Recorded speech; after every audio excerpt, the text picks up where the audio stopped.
Hello, I'm Eagle Gardens 1 on Instagram, and this is fucking talking shit with Eagle, episode 505. Hopefully, you guys have had a great day. Got a great guest for you this Friday evening, the Greens.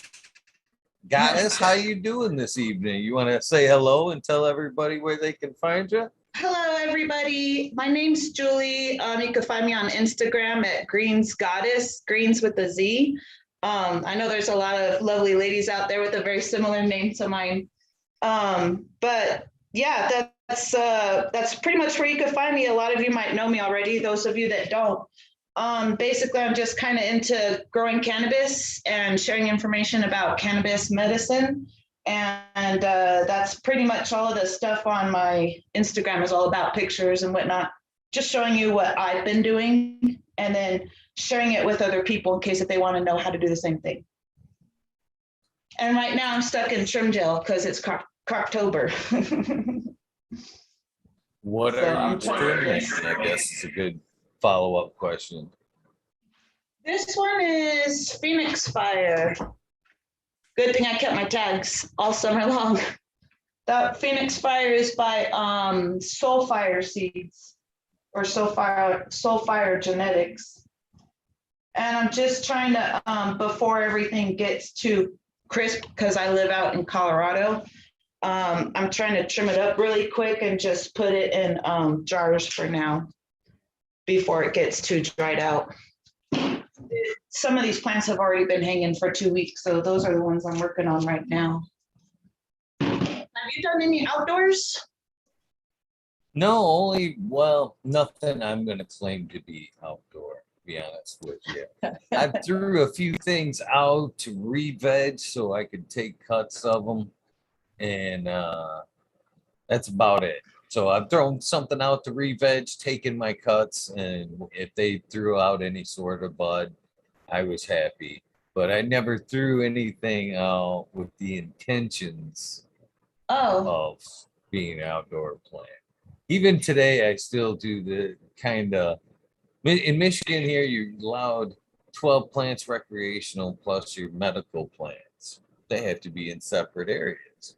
A lot of times. That's nice. Yeah, it is. And yes and no. It's a messed up system, really. Yeah, I heard about the whole Michigan caregiver thing. That sucks. That really sucks. That's messed up. That is messed up, but it's messed up in another way, that the way that it's handled. You know, as medical patients here, we're limited to plants and mainly medicine. That's the bummer part here. So as a Michigan caregiver, I'm only legally allowed to have on hand 2.5 ounces of readily usable cannabis per patient. Time? Okay. Pardon me? At a time? Like, are you allowed to do perpetual? Yeah. Okay. Yeah. I do a perpetual mainly for that reason. Yeah. To keep things going and keep the number, manageable. Well, so there's a limit there of what I can have. But now if go recreational now, I'm allowed 12 plants, and anything I'm able to produce recreationally, as long as it stays on that side, is legal. If you able to, you put 12 plants outside for recreational, you pull 20 pounds off that, whatever, as long as that's recreational, that's okay. Don't worry about it. You're good. Party on, Garth. You know what I mean? But call that medicine, and now your hands are tied. Wow. And it should be so that kind of regulated, handled. Yeah. You know what I mean? Limited. It's very unfair. That's unfair. We came a long way to get access to medicine that we want to choose, and for someone to just kind of look more at money than looking at the needs of the actual patients breaks my freaking heart, man. Did you see that one thing going around? I posted it to one of my stories. This lady was very sad and pleading to the council wherever she was at. I believe it was in Michigan, saying, out of all the patients, which one of us should the caregiver get rid of? Because you're telling the caregiver they can only choose one.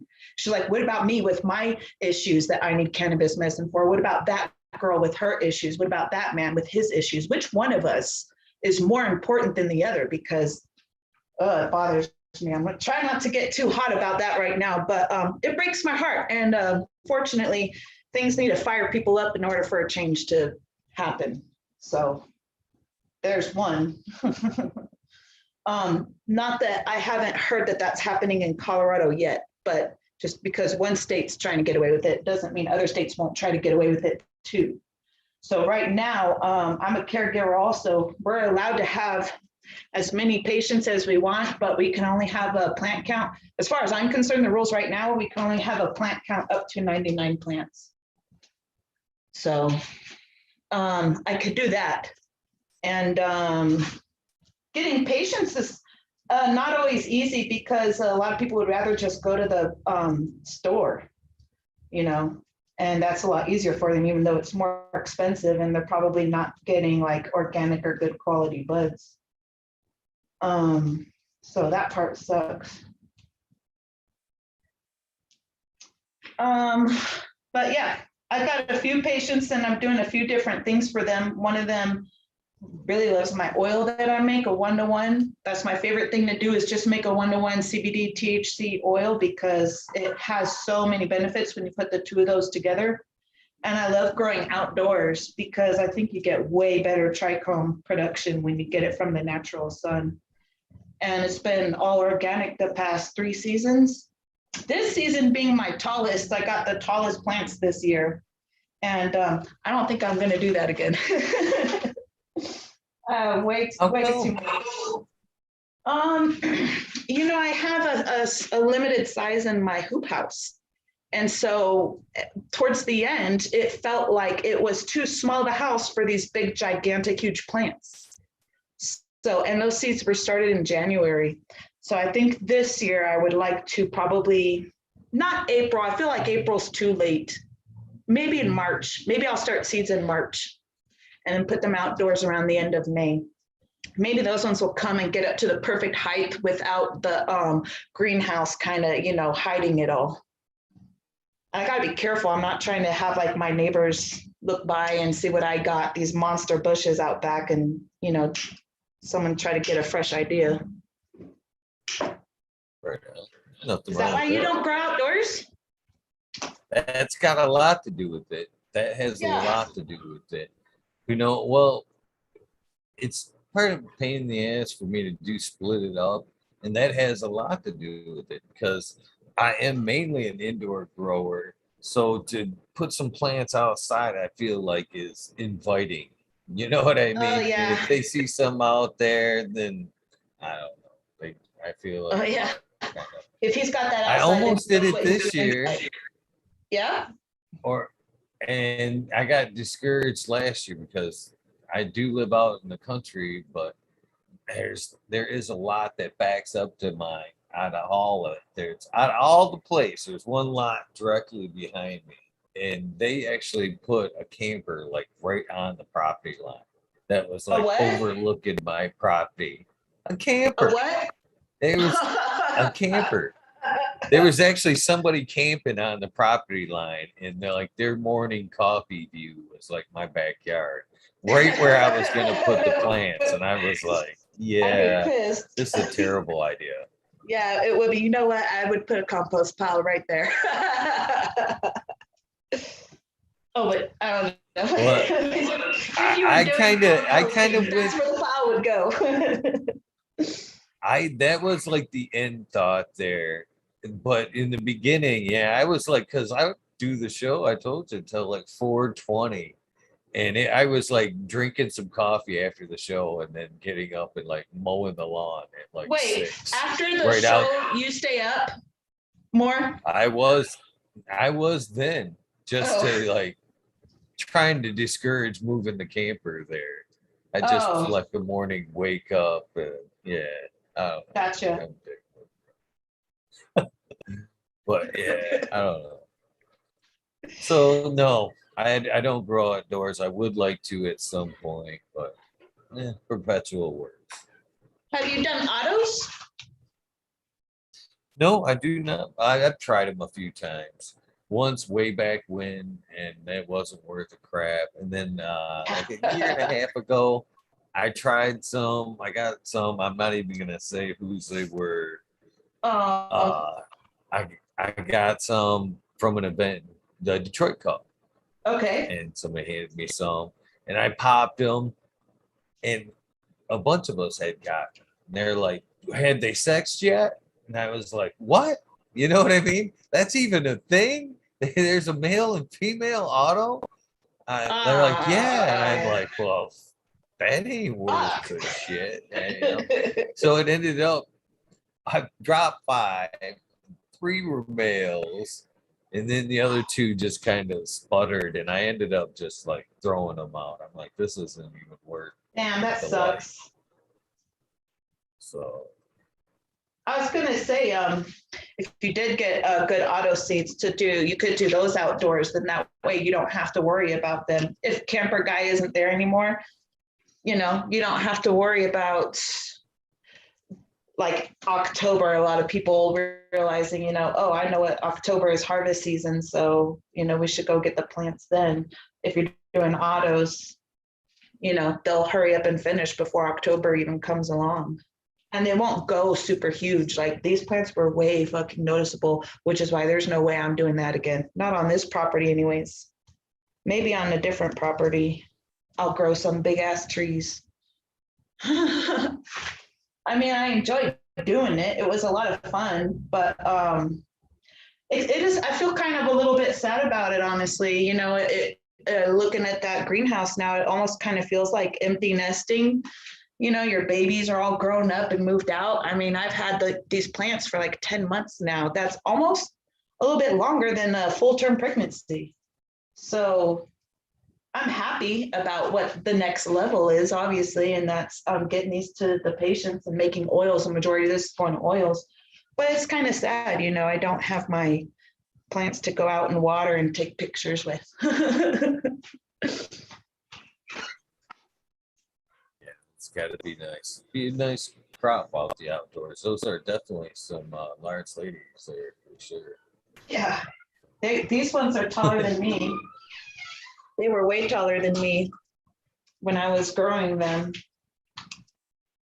Yeah, they were really nice. I definitely had a lot of fun. I mean, Yeah, I that's probably got to should be have. what What am I 6 foot thinking? ladder there. Lollipopping, huh? That Oh, I at ain't least telling a you how many 6 foot plants I ladder have. there next to you. Yeah.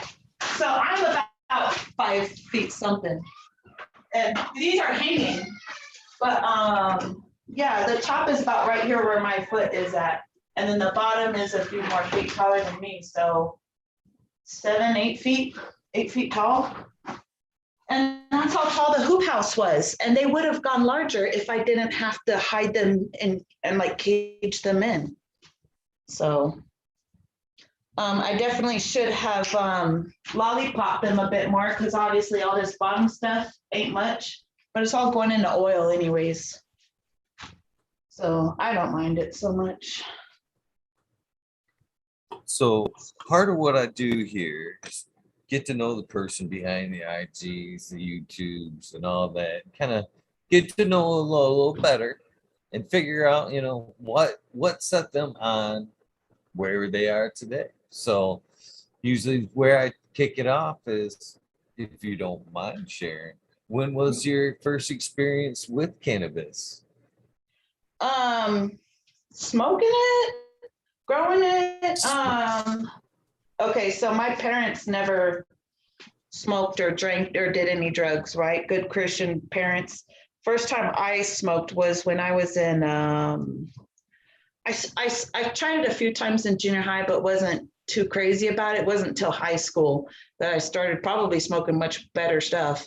And I really, really, really liked it. So I was probably about like 15 years old, which is weird because today's my daughter's birthday. She just turned 15 too.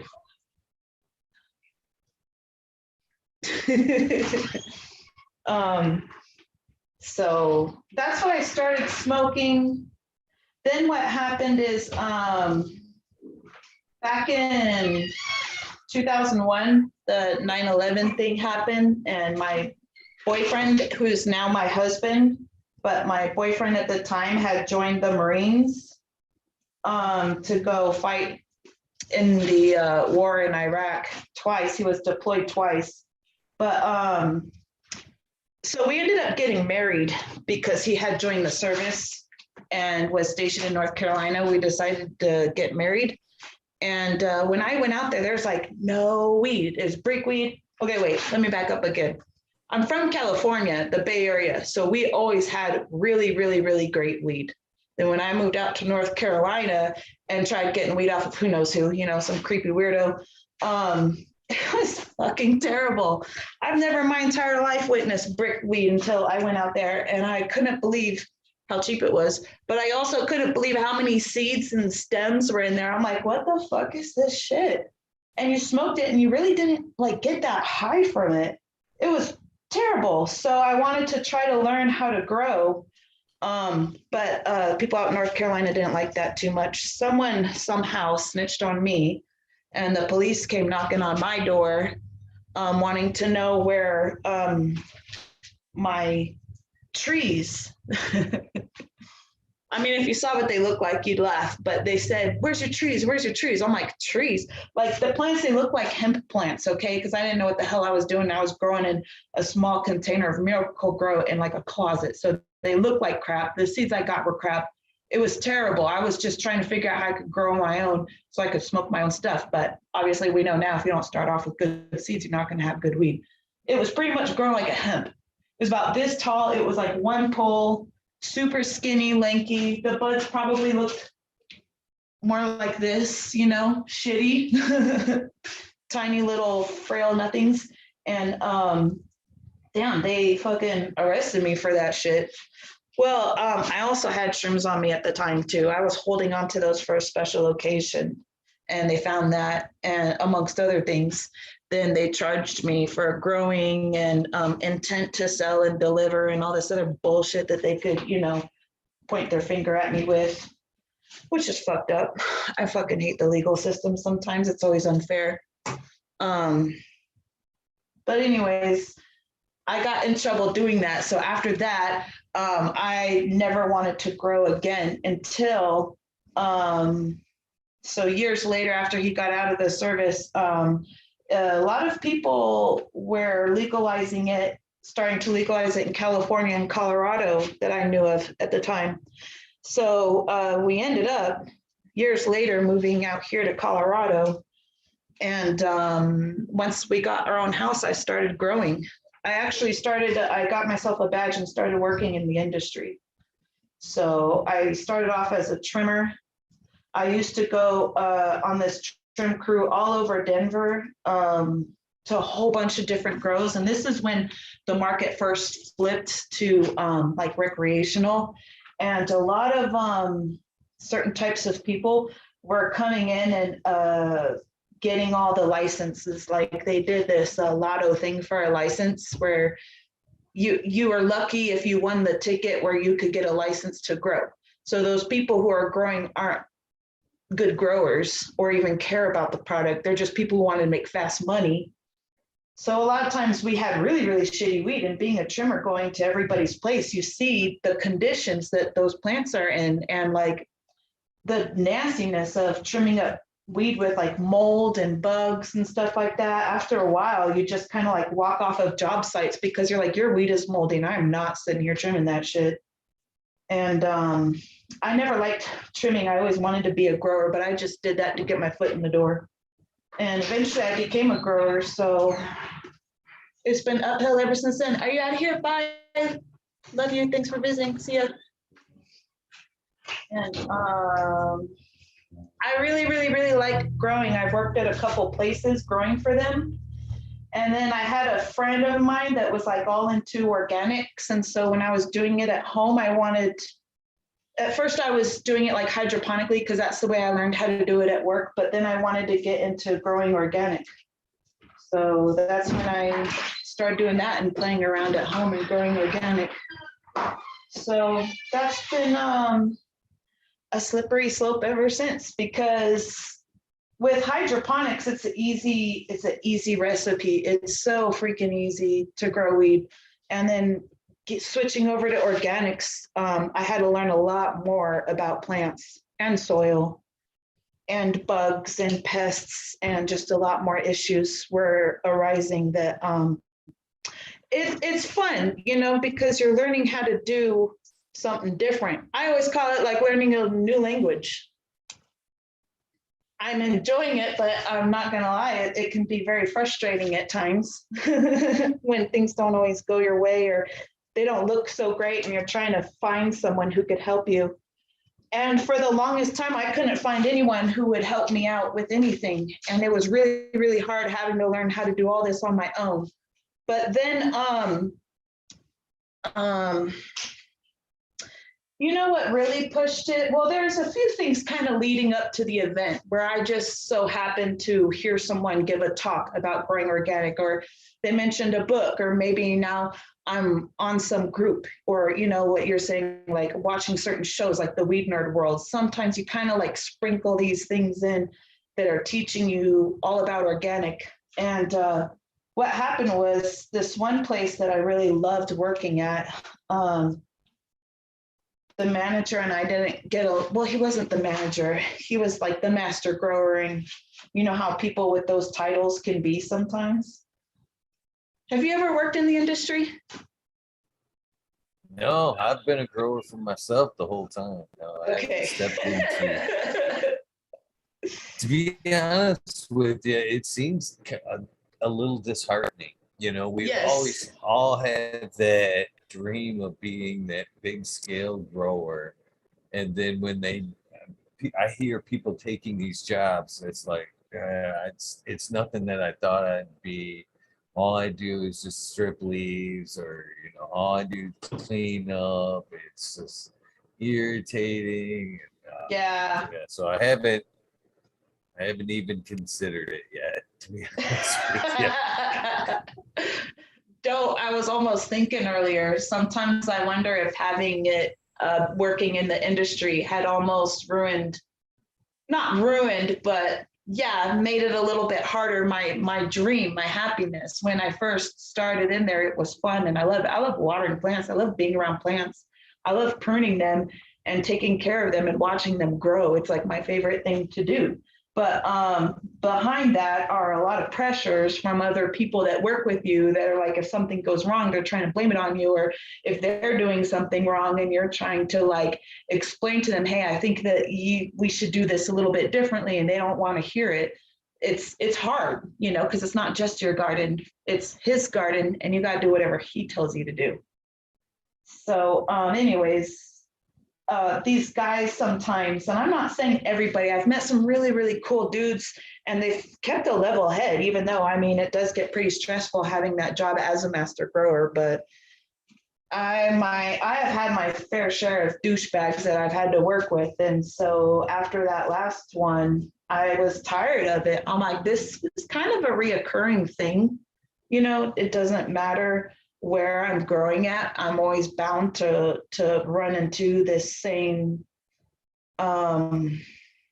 it's like when life is, you got to learn a life lesson. That's why certain things keep repeating in your life all the time, because you have to overcome it somehow.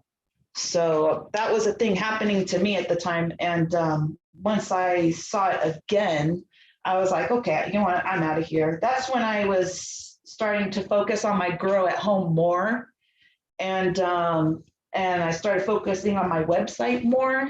Like I do, I'm a co-founder for Luna Gardens Foundation. And basically what we like to do is help educate people about cannabis medicine, how it helps you heal, and which type of medicine you might need to take depending on your condition. And if you're new and stuff like that, like what kind of doses you need to take, because a lot of people hear that maybe taking some cannabis or some CBD might help them, and they go to the store to get it, and the people aren't that educated. Not every store. Some stores have very educated bud tenders, which is nice, but the majority of stores don't. And the people don't know who they could go to get information about what should they be taking, because if grandma wants a little medication for her glaucoma. No, she should not be told to buy dabs because they're on sale right now. I mean, that's just stupid. So anyways, I would like sharing educational information with people. We put up these flyers and it just talks about cannabis, the endocannabinoid system, and different kinds of like medications you could take, and you know, talks about terpenes, different types of terpenes and whatnot. Dosing, starting off low, going slow. We also put up these stickers that a lot of cool places let us leave stickers. I don't know if you can clearly see that. But it just talks about endocannabinoids, what they do for your body, and plant medicine in general, what plant medicine can do for your body. I don't know why I started going off on that rant. Oh yeah, you were asking me about what I was doing. And so that's what I'm kind of doing now. I'm kind of glad that I had left the industry and I'm not working for Chad and Brad anymore. You know, I'm working for myself now. If things go wrong, it's my fault. I'm okay with that. You know, I got myself to blame. And if things go right, it's because of me. I got myself to thank. But I had to break free of that pattern of feeling like I'm trying my hardest to work for somebody else, and I'm putting my heart and soul into what I'm doing, and they could care less. And that's just, it's how it is at some places. I'm not saying all places are like that. There's a lot of other places I wish that I could work at. But I just don't think that that is meant for me. And I'm still trying to figure out what is meant for me in my life. I don't even know. I don't even know what I'm supposed to do. But do you do tarot cards? Do you believe in like tarot cards and stuff like that? Shit, yeah. We talk a lot of frequency. My tarot cards. Huh? I got frequency. I've got gemstones behind the microphone. I got sweet grass tied around my microphone. So yeah, I'm a believer. Cool and weird stuff. Dude, I always consult my tarot cards for real, because they're not telling me what to do, but they're showing me what's happening. So I'm like, okay, fair enough. I get it. When I had left that job, I was so brokenhearted because I wanted that so badly, and I have it, and it's not awesome. I don't know what other words to use. You know what I mean? It's not what you thought that it would turn out to be. So I consulted my tarot cards, and I got this one. I forgot what it was, but I'll explain it to you. Man, I think I might know the name. It's the person kind of hunched over with the cloak in the dark with the lamp and the book. But the tarot card that I have is a lady at home on her computer. So basically what it was saying is sometimes in your life you go through phases where you need to take the time to kind of recess, like take a little step back from what's going on in the world and go back to studies. Whatever studies that is, it's just going back to taking the time to do studies. And that's totally what happened with me, because after I left, I took the time to be at home to study everything about growing organically.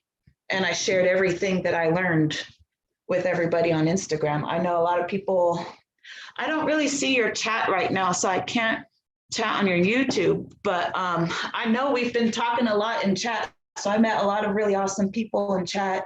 I've seen a lot of amazing shows. I've learned so much. I needed that moment to step back and, you know, be by myself with my computer and learn and take the time to do that. So recently I consulted my tarot cards again, feeling a bit lost as I usually do.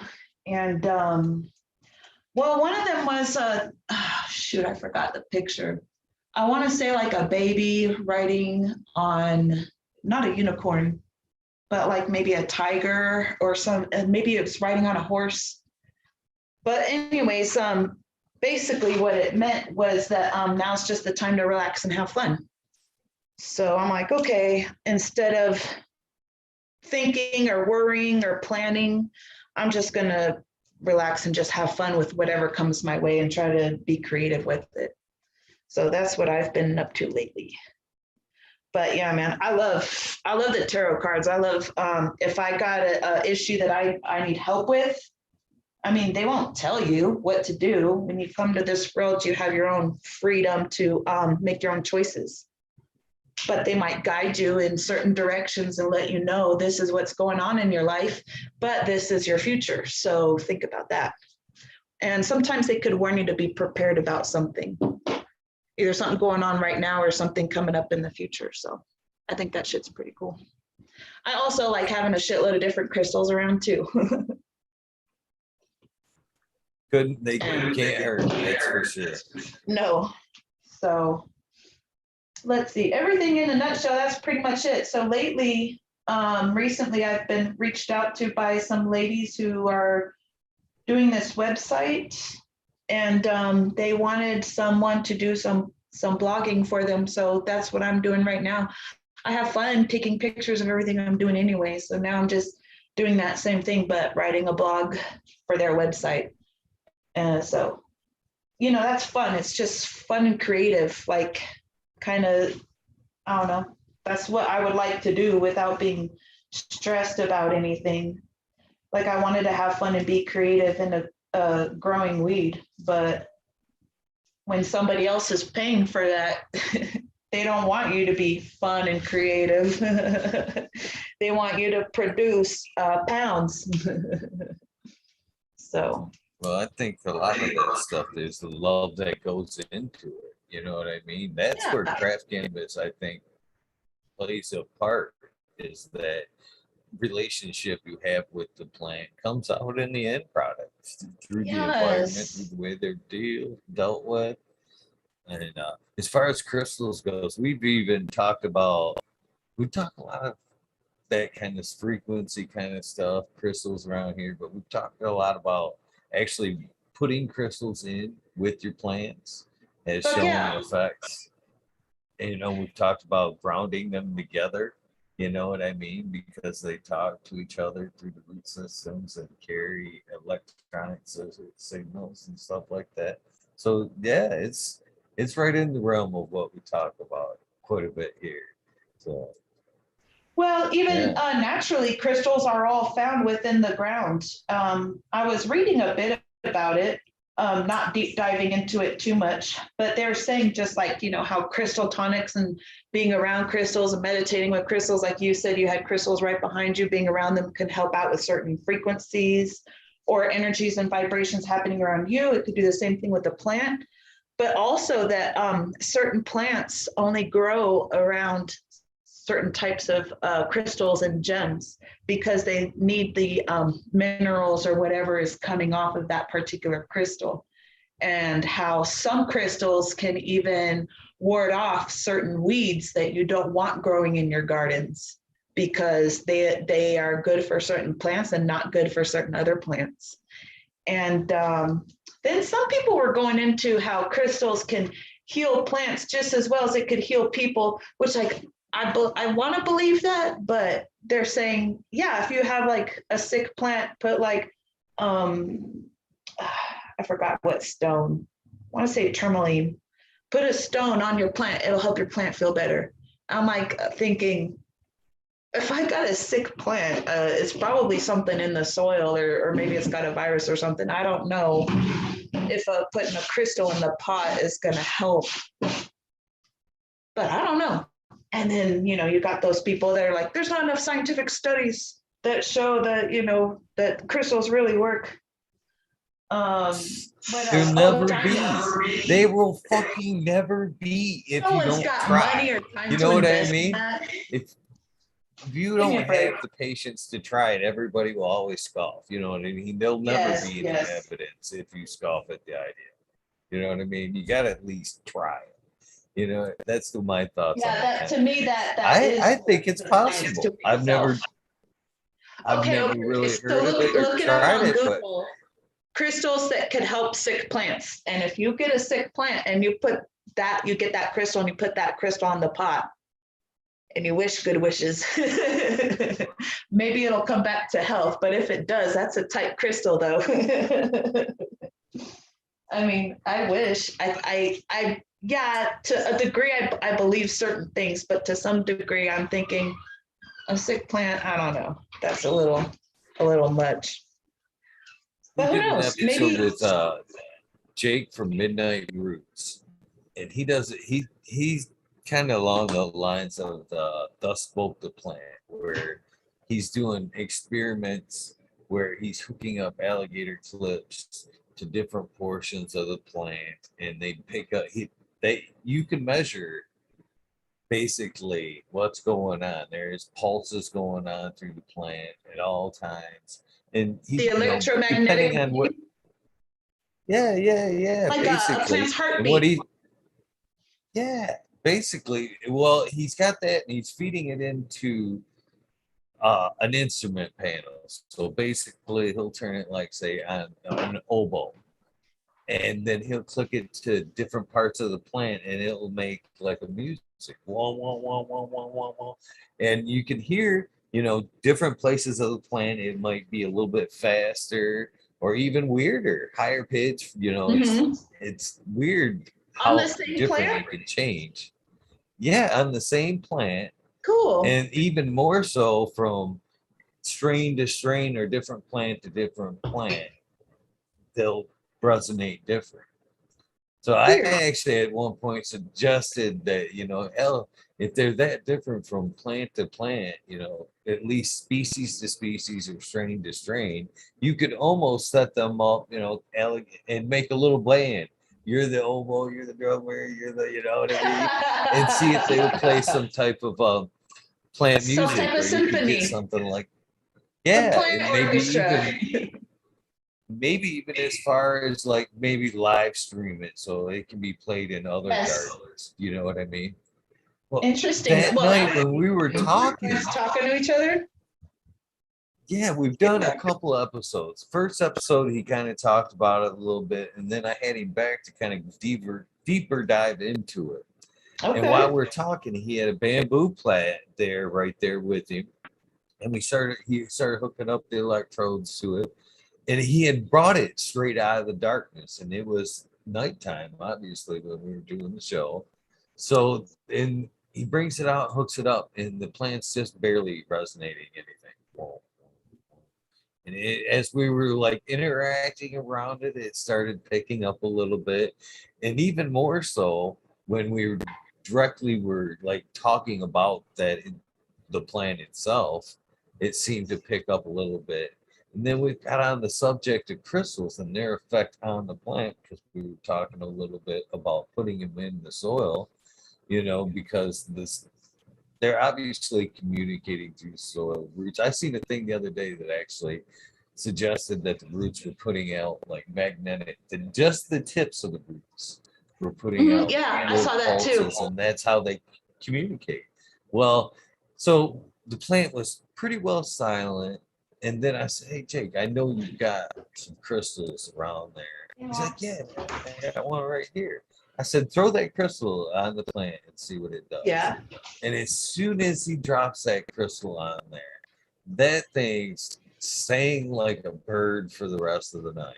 As long as that crystal was at the base of the plant, that thing went, Wow. and it was, and even more so as we talked about it, it seemed to get more and more excited. You have So all that live? yeah, Like we could go back which episode? I don't know right He's off like, the I top of don't my know off head. the I top think of my it's like head. this is 505. Come on now, give me a little credit. And I've done We Nerd Worlds in between them. There's like 700, 800 shows on the channel. So Episode 456. it, if you I think it's like 357 around there, the second Okay. episode. If you typed in A rough fucking talking shit with Eagle, estimate. Midnight Roots, it will bring up that episode, I promise you. And this one in Okay, okay. particular is the later episode. So you want to go back and That's watch that really one, it cool is though. later. I would really love to check that out because what you're saying about the roots, I did read that about certain crystals too, how the tiny root hairs are the ones that are like most attracted to crystals and minerals and stuff like that. And the nice vibration that they're putting off. And I did see this one thing talking about plants singing.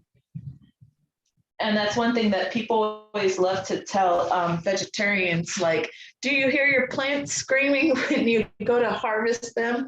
I do.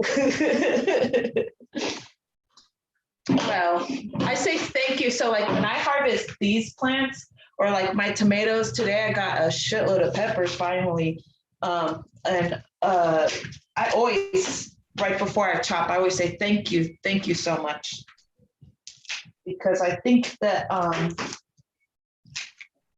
think plants, like, they are living things, and even though they may not talk and maybe they don't hear what I'm saying, but they'll at least hopefully feel the intent and the vibration I'm putting out is, yes, I need to harvest you. Yes, it's time. And yes, I might be looking at you with hungry eyes because you are medicine for the people. But I just want to say thank you so much for growing and for giving us your medicine. You know, I've always done that at harvest, even the big ones when I used to work in the industry too. I wonder if anybody else. Sorry, go ahead. I was just gonna say, I wonder if anybody else like thanks their plants when they're harvesting them. You know, I know that I can tell you most definitely from doing all these interviews that people most certainly, a lot of people do. A lot of people do. And you know, Yeah. I was going through a transition in life last few years, and then I had accidental hero dose You had of what? some mushrooms. An accidental hero dose of some Wait, mushrooms. can you define the accidental part of the heroic dose of mushrooms? How is it accidental?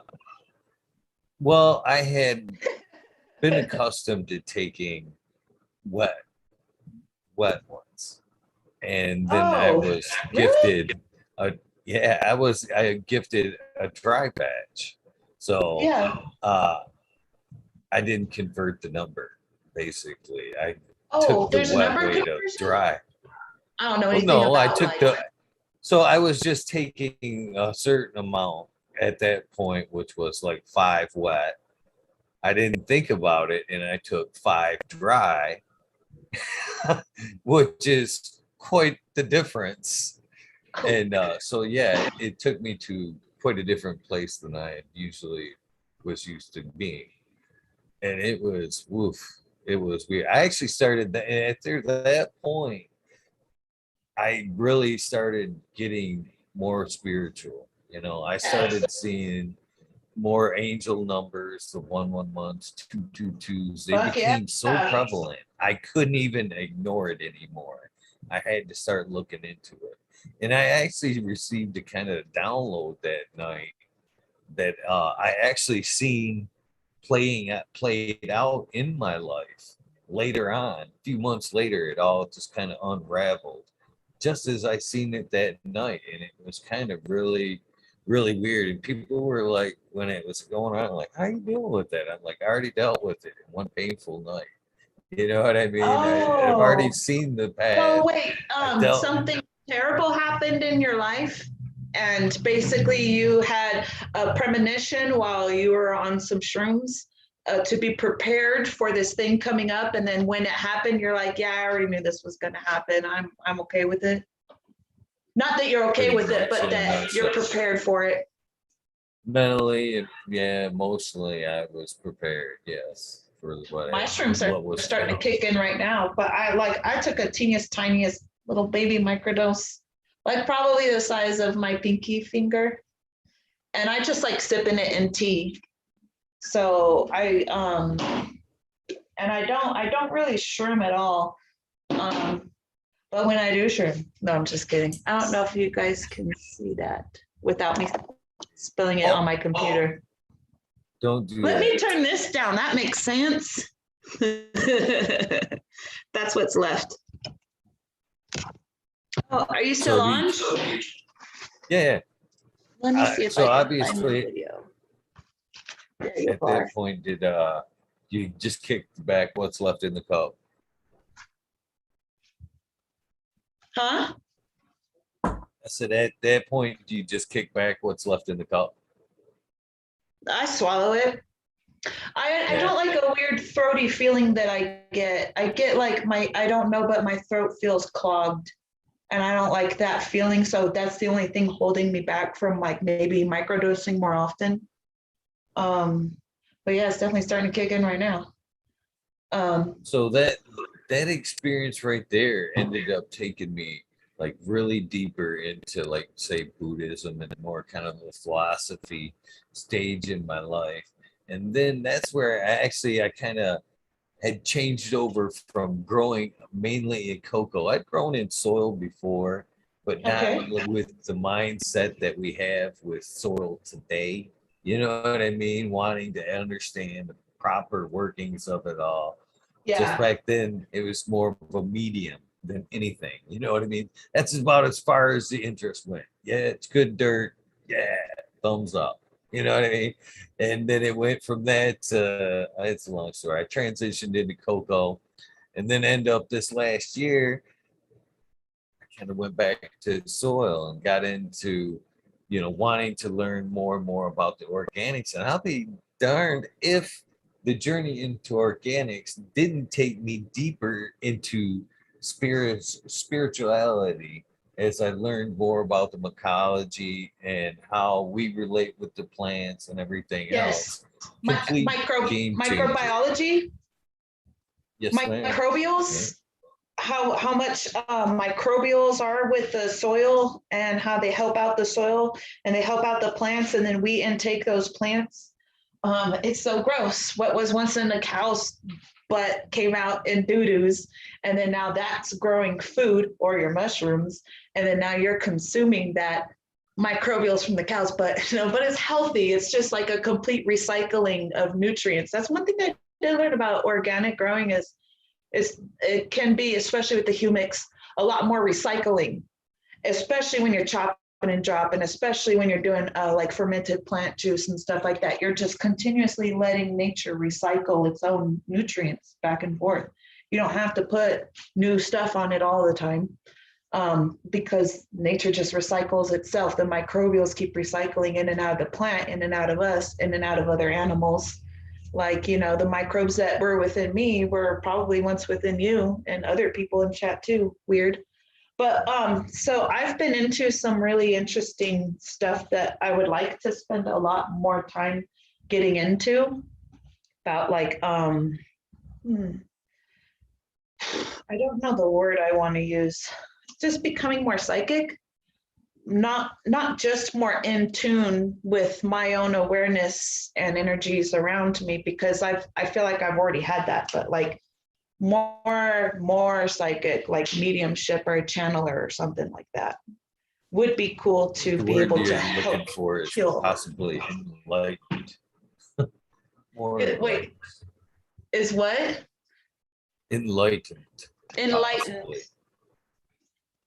And when you look at things that are going on with your work or whatever it is that you're studying, you could also compare that to things that are going on in your life.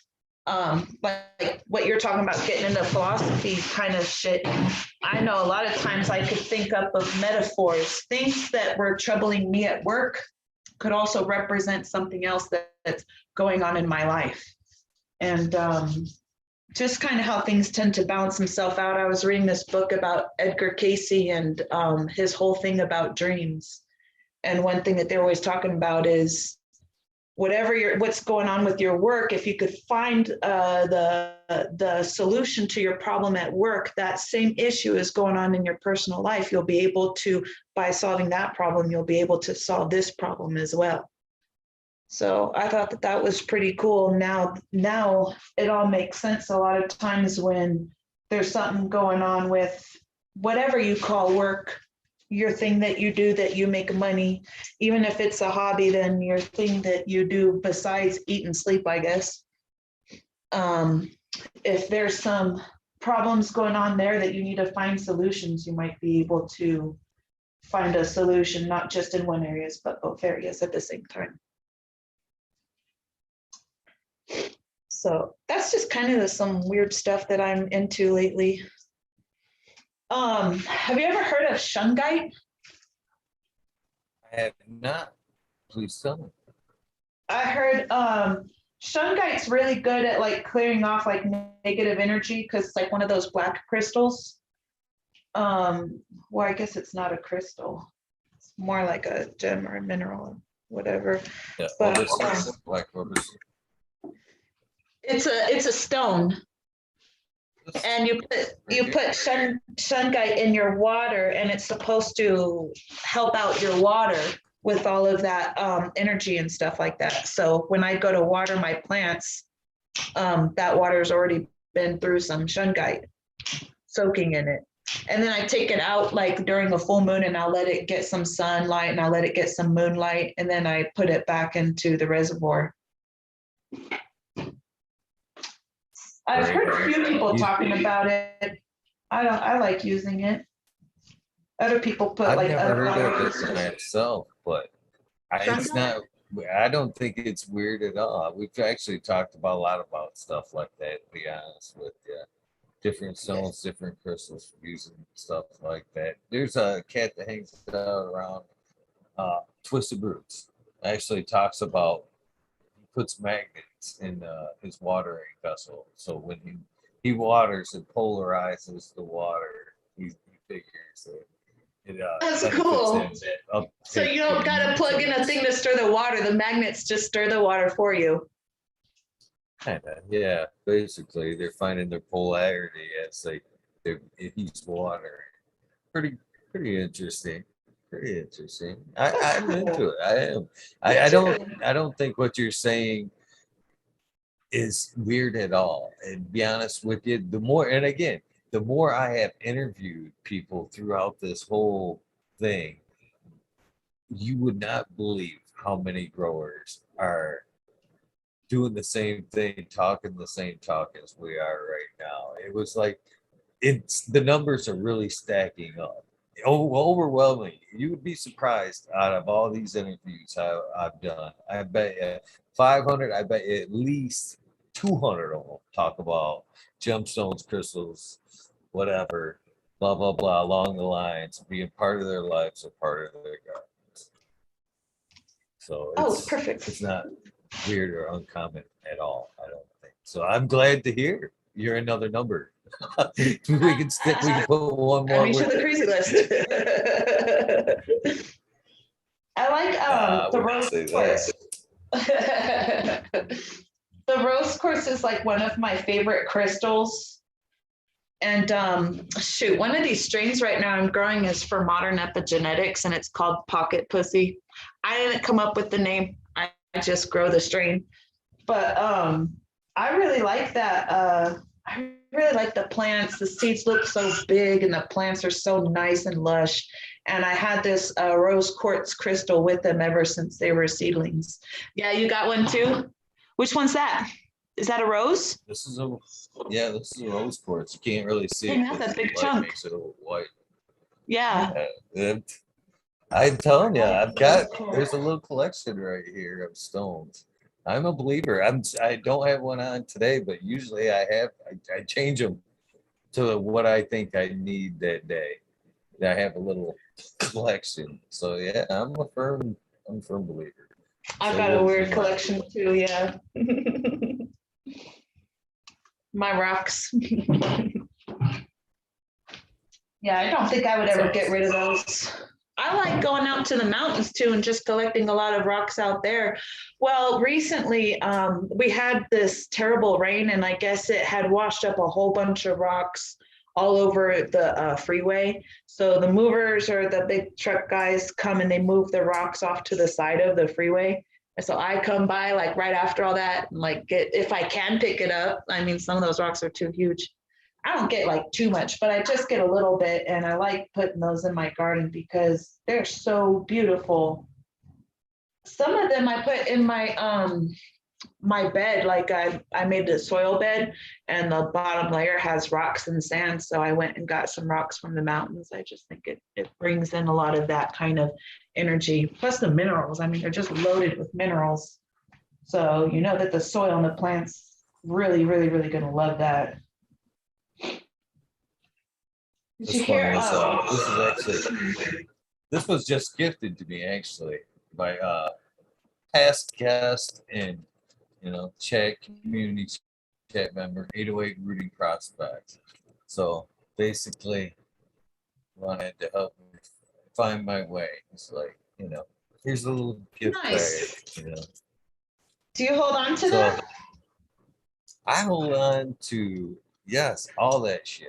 All that shit. I like And I holding them in my carry hands. like, oh yeah. Oh yeah. I love it, especially at different phases. I'm always impressed like about the rose quartz in particular. It's always cold and it always puts off like a good feeling. But it's always cold. This chunk of rose quartz is always fucking cold. It can That's sit in this for wind. love in your heart, right? It carries some kind of energy, that's for sure. Even as I flip it in my hand and talk about it right now, I can feel like that.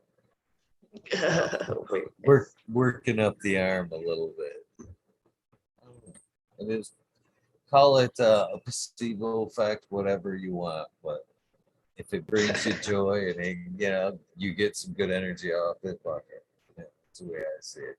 But I do believe that they do, in particular, energies help ward off bad energies, all that good stuff. I believe I it's need something like actually that in there. my life because you don't always know when bad energies are around you. And it's just good to have something, some sort of protection around your house. I like doing a lot of meditating too and meditating on weird stuff. Like if I'm really worried about my house, I meditate that I have like this huge, gigantic angel. I have this guy, he's my angel and he's freaking huge. And he just sits on top of my house and like nobody fucks with my house. Well, that's just me and just what I visualize in my head. And like a lot of weird things that you might think in your head, like in that subject area. And especially earlier when we were talking about research and studies and things like that. What have you ever heard about that one study about the observer and why they need to do a double blind study?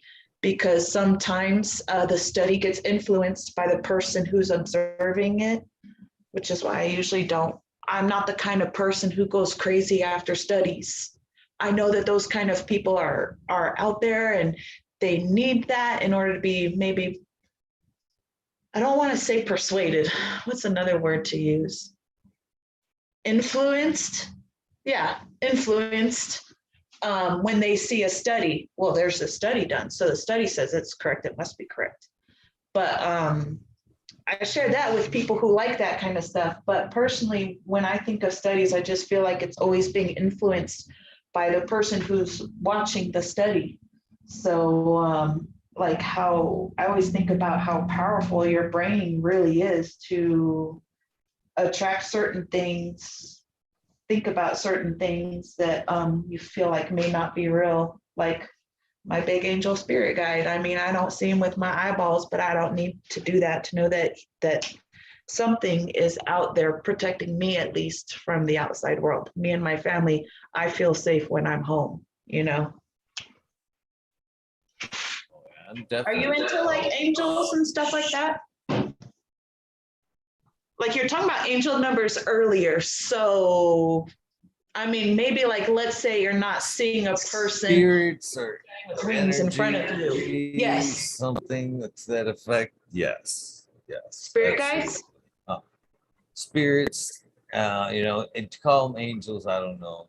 I think, it's an energy that's being transferred from place to place, creature to creature, whatever you want to call it. Yes, there's something.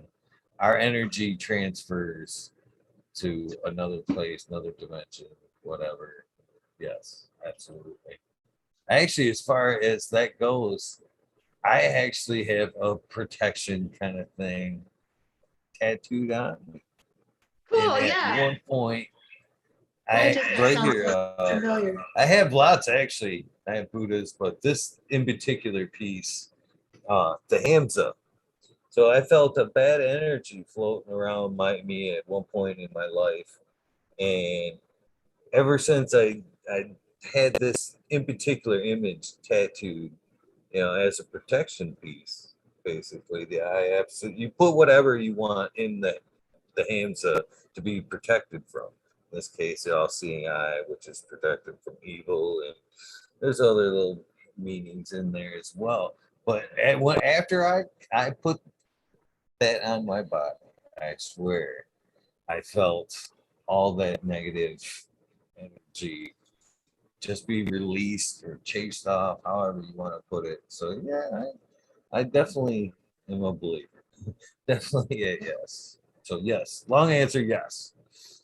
Okay, okay. In a different form, but still, yeah. That's cool.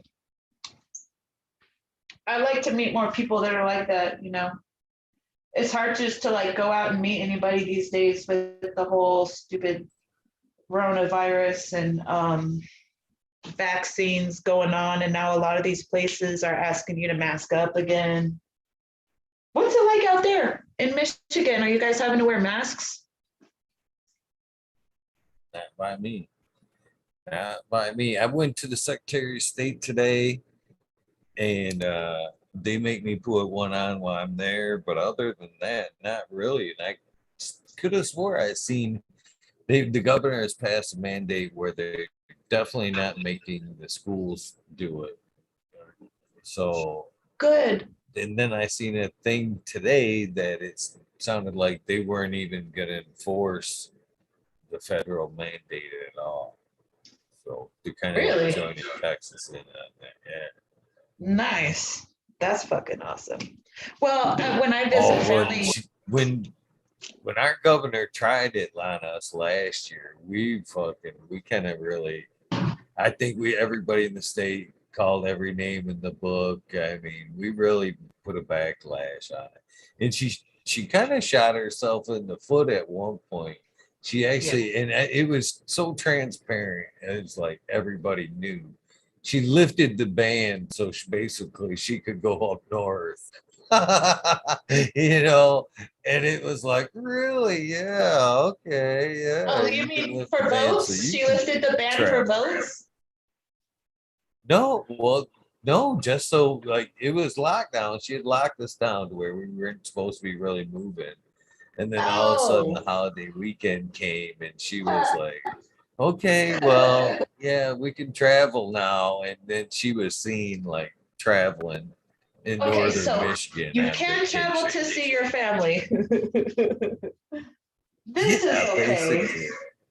Well, it's better than most people who would sit here and say, you all have to stay at home and be locked down. Meanwhile, they're the ones going out and traveling and being with their family and going to see their hairstylist and all that bullshit.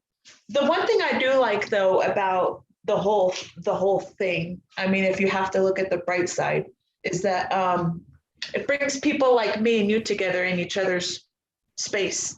You know what I mean? Before, like, because I didn't do shit on the computer, before I would physically go to places to meet people. And I would say, oh, I wish I could go there and do that, but I don't live out in Michigan, or I don't live out in Oregon, or I don't live out in Canada. So I can never do that. But now all things, like even events even, are being done on the camera. So it's like, now I do get to go meet that person, and here we are hanging out, and we're in two completely different states.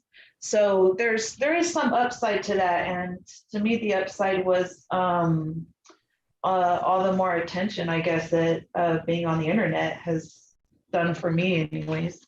Because I've been spending more time at home with my kids, even when they were pulled out of school, and I was helping them with their schoolwork. I got like two kids. My daughter just turned 15 today, bless her heart, and my son is 9 years old. So when this happened, it was very important for me to be at home with him, helping him with his homework at the time, because he kept fooling around a lot. All kids, I don't even know how the hell the teachers of these younger kids even survived that whole last year, because all these kids are like not paying attention to the computer, or they're in the room playing with toys or dancing. I saw this one boy like from my son's class that would just be dancing all day long, and he didn't want to like do a meeting with the teacher and none of that stupid stuff. That was pretty funny. But it was nice that I got to be there to help him out.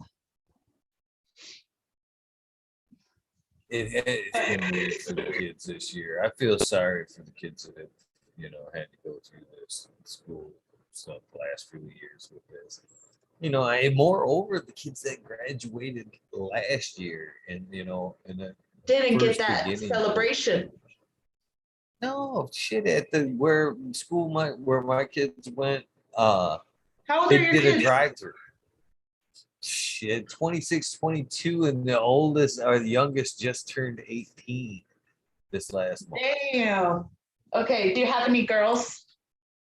All girls. Damn. So you feel bad for me and my 15-year-old, right? Yes, I do. He's like, no, try having 3. That's funny. I have just come accustomed to somebody being upset with me at all points. All points. At least if you accept that in your heart, then you could just wake up every day like, today's not going to be that bad. I'm going to disappoint someone today. Check. I'm going to fix myself some breakfast. Yeah, that's one thing that just like I feel really upset at the moment, and it doesn't always happen, but every once in a while we just kind of like argue. She's so much like me. She's way too much like me. But I don't know, a little bit more spoiled because I'm a different parent than what my parents were. My parents were kind of like Christian, you know what I mean? And I'm over here with the devil's lettuce growing in my garden, and I'm looking at her like, you don't realize how lucky you got it right now, and I don't think she does. But sometimes we get along, and sometimes we don't, and it breaks my heart because I always dreamed of having. There's a problem with dreaming is when it comes to reality, there's the ugly parts with it too that you're not always dreaming about. So it's fun to think about, man, I really want kids, but you have them there and then just it's not like this perfect thing you thought that it would be. And I feel really bad, especially in today's world, like having kids in today's world. I mean, you know what was nice about all the kids being at home during that whole last year is that they really, really learned to appreciate going to school. Like my kids were so eager to go back to school. They hated being at home on the computer all the time. I said, I thought you hated school. They're like, no, I love school. I'm like, the good and the bad and everything with it. They're like, yeah, I'll take it all. Give me the drama. I just want somewhere to go and get out of my house for the day. All right. My son's done way better this year than he has previously. He's probably getting along with other kids better. My daughter's started a high school, so, I don't know. That life is kind of rough. I feel bad when I ask her how her day was. It reminds me of how my high school was. Like, damn, girl, that sucks. But things don't always change. I tell her, like, she'll tell me what's going on in her life, and I'll tell her what's going on in my life. Like, hey, just because, when you're in high school dealing with it now, just get used to it because you're going to be dealing with that for the rest of your life. Even as an adult, you still got to deal with shit like that, like at work. And you still have to show up to work every single day.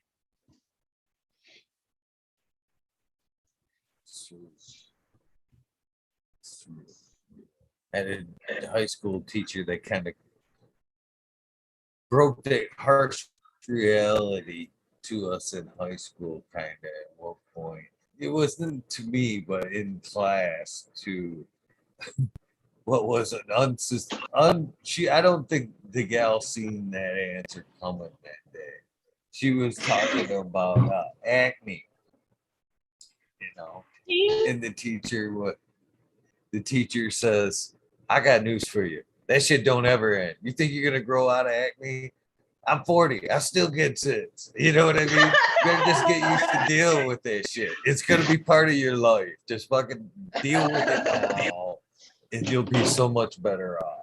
And I was like, oh wow, that's so cool, but so true. That's So terrible. true. I'll take a smoke break with you. Yeah, I had some pretty rough teachers. You know what happened to me? I went to this one high school. This is back in California, and I didn't like it, and I didn't like the principal. Was such a bitch, and I didn't like my teachers. They didn't like their job. Well, now as an adult looking back at it, they didn't like their job, and they made the class not interesting. And the teacher was very an asshole, you know, because that person was probably unhappy with whatever was going on in their life. And so what happened was sorry, my mind kind of just floats. I got kicked out of my high school, but because both of my brothers stopped going to high school, my parents were putting a lot of pressure on me because they're like my older brothers and they quit high school. One of them was too smart for high school. He took this test, I forgot what it's called. It basically proves you're way too smart for high school. So here, you know, you don't need high school anymore. The other one got his GED, which meant not that he was super smart, but that he knows what they want you to know. So they're saying, okay, you're equivalent of a, you know, a high school senior, you could pass or whatever that is. Both of them ended up getting great careers anyway. So it doesn't even matter whether you graduated from high school, got your GED, or took some tests. I mean, none of that shit fucking matters. But my parents put a lot of pressure on me to graduate from high school. And then I was getting kicked out of this high school because this principal at the time would not let anyone would not let any students in who had Fs. Like, I think I had a lot of Fs. There's only a few classes that I wasn't flunking or ditching. So anyway, she kicked me out of school. My parents made this big ordeal about it and felt, they do that kind of guilt trip thing, you know, like, we're bad parents because none of our kids graduated from high school. And then I felt bad for them. So I got sent to a continuation school. And when I went to the continuation school, I made up like 3 years of my high school. I wasn't freshman because I passed that. So I was there for 2.5 years, but I made up like my 3 years of high school in that frame time. I just studied extra hard. I did as much work as I had to do. I just wanted to prove that I'm smart enough to get my degree and get the fuck out of here because this place sucks. But you just take that with you to the next place. You never leave that behind. You really don't. So I thought that was very interesting. I really liked the continuation school. The teachers there were a lot cooler. You know, they were a lot nicer. Even there's this one guy who was my science teacher. I'm sure he's dead now. But he's a really, really nice guy. He went and him and his mom came to this place. I was working at a donut shop at the time, and we just had a nice, good connection. And I don't know why he always gave me A's. Like, I hardly did anything. And he just gave me all straight A's. And then I got an award for science. And I'm just like, I don't know anything about science. But he didn't like any of the other students because they didn't care or they didn't even talk to him. And like, I cared. I mean, science is cool, you know, but I mainly cared about hurrying up and getting that degree so I didn't have to go there anymore. But yeah, I don't know why I shared all that with you. What's rolling now? What you getting to take a break with? This is my Miles. I call it Miles. It's what I'm smoking now. Man, usually like when I take down a harvest, I'm smoking the same strain for like the next month. But it's Miles. You know Miles Filippi, the guy makes these shirts, and he also does ferments and stuff like that. I don't know if you've heard of him. He does all the Weed Should Taste Good shirts, and he also gives out seeds and stuff like that. If you go to events like I've seen him at the Indo Expo giving out some free seeds. You know, he's a real cool dude. He gives out some free stuff. So he asked me to do a test for him, like to test his beans. So I said, yeah, send them over. But he didn't really tell me what they are. The name on the seed said LRV 2.0, which I asked him and he said it stood for Land Race Volume 2.0. So he knew one of the parents was a land race parent, but probably didn't know what the other one was. So anyways, I did his seeds for him, and when the outdoors is done, I did some indoors and some outdoors, and when it's all finished up, I'm gonna send him over all the information that I had gathered, stuff that I used to grow it, numbers that I got, stuff like that, you know, send it all over to him. I didn't know what name to call it, but Miles is a pretty fucking awesome dude for always sharing like seeds and shit like that with everybody. And right now he's doing ferment. And he started this whole t-shirt, the Weed Should Taste Good shirts, you know what I mean? And I think he's just like he's a pretty awesome dude. So I felt that this strain deserved his name. So I tell everybody it's called Miles, and it doesn't sound sexy. Or a dessert. It doesn't sound like a dessert. Or you remember, please send me a link. I'm always looking for great guests and cool people in the cannabis industry to talk to. So it sounds like you can vouch for it.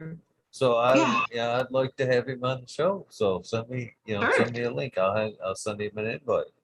Hell yeah, I'll let him know. He's a really cool guy. But yeah, so these are his seeds, and I called these ones Miles In because they were grown indoors, and Miles Out is, I think it's this big gigantic one behind me. But one of these is Miles Outdoors, which is obviously huge. I think it's this one. Nope, it's probably, yep. So not this one. This one is actually Peaches by Ethos, but this one back here, I don't know if you could see it. I'll get to that one tomorrow. Anyways, that's the Miles Outdoors. It's freaking huge, and it smells delicious. It's got a nice like lemonade smell. What's your favorite kind of terpenes? Like what kind of smells do you look for when you like growing weed? I'm mostly partial. I like the gas, but I've been spoke. Now that's too easy. The gas is too easy to find. You guys like gas and cheese. You were gonna say cheese for the second one. Okay. No, I was gonna say the gas. I was in pine. I really enjoy the pine, and of course skunk. If we could ever come across it again, a true skunk. But that right now, that's why I'm really searching for is a true good pine. So I don't mind anything in between the lemony. The lemon's a nice second to the pine, fruity, yeah. I would say. But orange. Well, my orange is the one I will smoke, but that's not necessarily like that's my least of the fruity terps, I would say. I'd rather have some lemon or lime or something like that. I like all the fruity terp stuff. Okay. Yeah, orange is pretty. I like anything fruity, especially if the name has like fruit in it. That pocket pussy is like papaya crossed with runts, I think. I think so, probably crossed with something else, but I'm pretty sure papaya is in there. So I'm really excited about that one when it's ready, but it's still just in veg for now. Definitely a fun name, that's for sure. I did not come up with it. I'm a classy lady, so I tried calling it Pocket Passé. Little twang out there. That's funny. Makes all the difference in the world. That's so funny. Which one is out of your experience has been the best for oil purposes. The best for what? Oil purposes for good municipal oil. Is there Well, personally, any one you're particular to? I like making all sorts of different strains. Like, oh fuck. Sorry. Nope. Nope. There's a spider on the wall. Nope. Nope. Nope. Nope. Nope. Nope. Nope. Nope. Nope.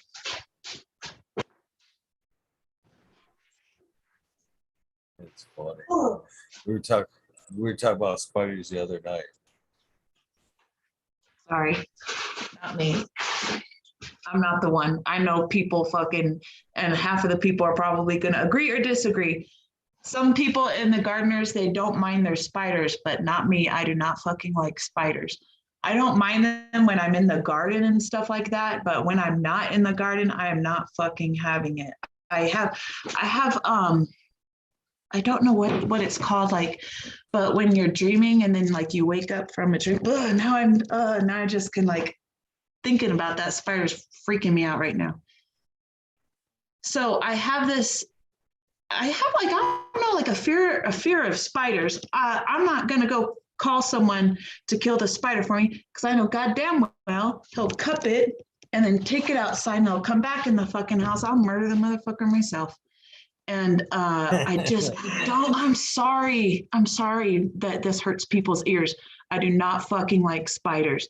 I can handle anything else that most people are scared of. I don't mind snakes. I don't mind mice. Some people are really scared of mice. Spiders is just, it's not my thing. It is not.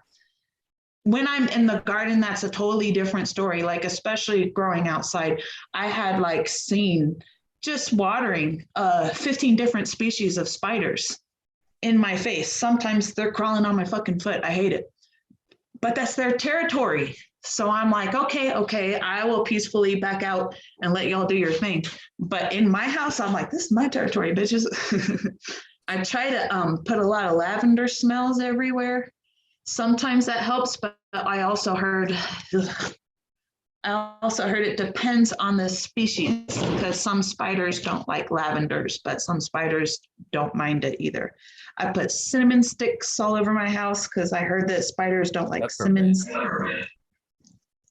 Peppermint. Oh, look, can I ask you, are you a spiders guy? Do you like spiders, or would you smash them if there was one in your kitchen? I'd smash the fuck out of that thing. Yeah. Thank you. Yeah. Thank you. Because it's really hard when you're sitting with someone and they love spiders. You're like, oh, it's just a cute little guy.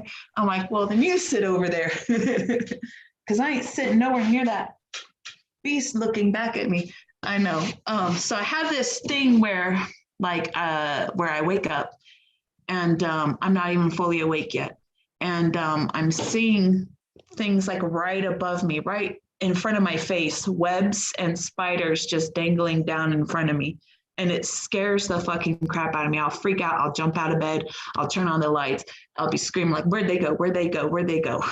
I saw them. I know I fucking saw them right here. They were right here in front of me. I know I fucking saw it. I got like a fear of spiders. If I see them, it's over. In my house. If they're in the garden, that's a different story. That's their territory, and I can respect that. But that guy over there was just eyeballing the fucking crap out of me. Ugh, ugh, ugh. What were we talking about? We were talking about oils. So back to oils. Yeah, you guys are going to learn all sorts of fun things about me tonight, huh? I do the different strains because different cannabinoid and terpene profiles could help out different people. So I like making a collection of all the different strains. I'm doing it and I label it for the strain that it is. And then I go and do some testing over at the Good Lab here in Colorado. And they'll tell me like the cannabinoids and stuff like that, how much is inside of them. My personal favorite one is any strain with a 1-to-1, like an equal amount of CBD and THC. because I've done a lot of research and I've seen that that's really helped out so many people. I even did shared a thing today about a research with cancer and how the latest studies are finally, studying the effects of THC, all these, like CBD is so hot because they would get, what is it? FDA approval or federal approval, government approval to do that research, but you don't hear all the benefits of what THC can do for you because it's not researched enough. So they're sharing this thing now about cancer, saying, okay, well, with cancer, you could try CBD and THC along with your chemotherapy. So I'm just like, well, good. Finally, there's some research out there about all that. But anyways, I believe that those two cannabinoids equally with each other. Just a whole plant extraction makes great for oil. I don't like a lot of these places that are like extracting only one component of the plant, like only the CBD part and throw the rest away, or only this terpene. And it's like, just do the whole plant oil. I mean, just put the whole fucking plant in there. I think that's the best. The plant material, the leaf, the stem, and the trichomes. And then you'll get the medicine off of it, which would be the cannabinoids and the terpenes. And then the different profiles that they make can help out with different things. You know what I mean? Like, interesting when you talk about pinene being one of your favorite terpenes. Pinene can help out a lot with mental stuff, give you good energy, and give you like better focus, stuff like that. It's really great for your brain. Even the smell of pines. You don't have to get it from cannabis if pinene is your jam. You could get the same medicinal quality just going out into a forest and smelling pines, because it's also great for people with like Alzheimer's, because it's like really for your brain, and it'll help you remember stuff. It'll help you feel good just smelling pinene. So I think that's pretty amazing terpene, pinene. But my favorite oil that I really like making is just the one-to-one, because I think a lot of people really enjoy it. And a lot of patients like it. And it doesn't matter, like I have different patients with different ailments, and that one-to-one oil really helps out a lot of them.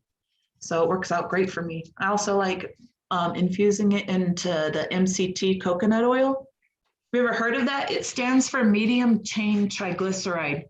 And it's basically coconut oil, but it doesn't harden when it gets chilled. So like your regular refined, unrefined, extra virgin, raw coconut oil, if it's cold, it'll solidify. And when it's warm, it becomes liquid. I love using that oil if I'm going to make creams, or if I'm going to make capsules, like cannabis capsules that people could take at night. I like using that if I'm going to use it to cook. So I'll make brownies with that. I recently made gummies. So I made gummies with that oil too. Very awesome. But the MCT coconut oil, I do that one for like the droppers because it stays liquid. People can still put that on their skin or in their food or wherever. But MCT coconut oil, it's got so many fucking benefits. Well, I would say probably just as many benefits as regular virgin coconut oil does, you know, antioxidants, antibacterial, helps out with your heart, your blood pressure. What else? I was reading a thing about it earlier, all these wonderful things that coconut oil can do. Gut health, helps out with your guts, digestive issues and stuff like that. What else? I think that's about it. Well, if there is more, I can't remember it off the top of my head.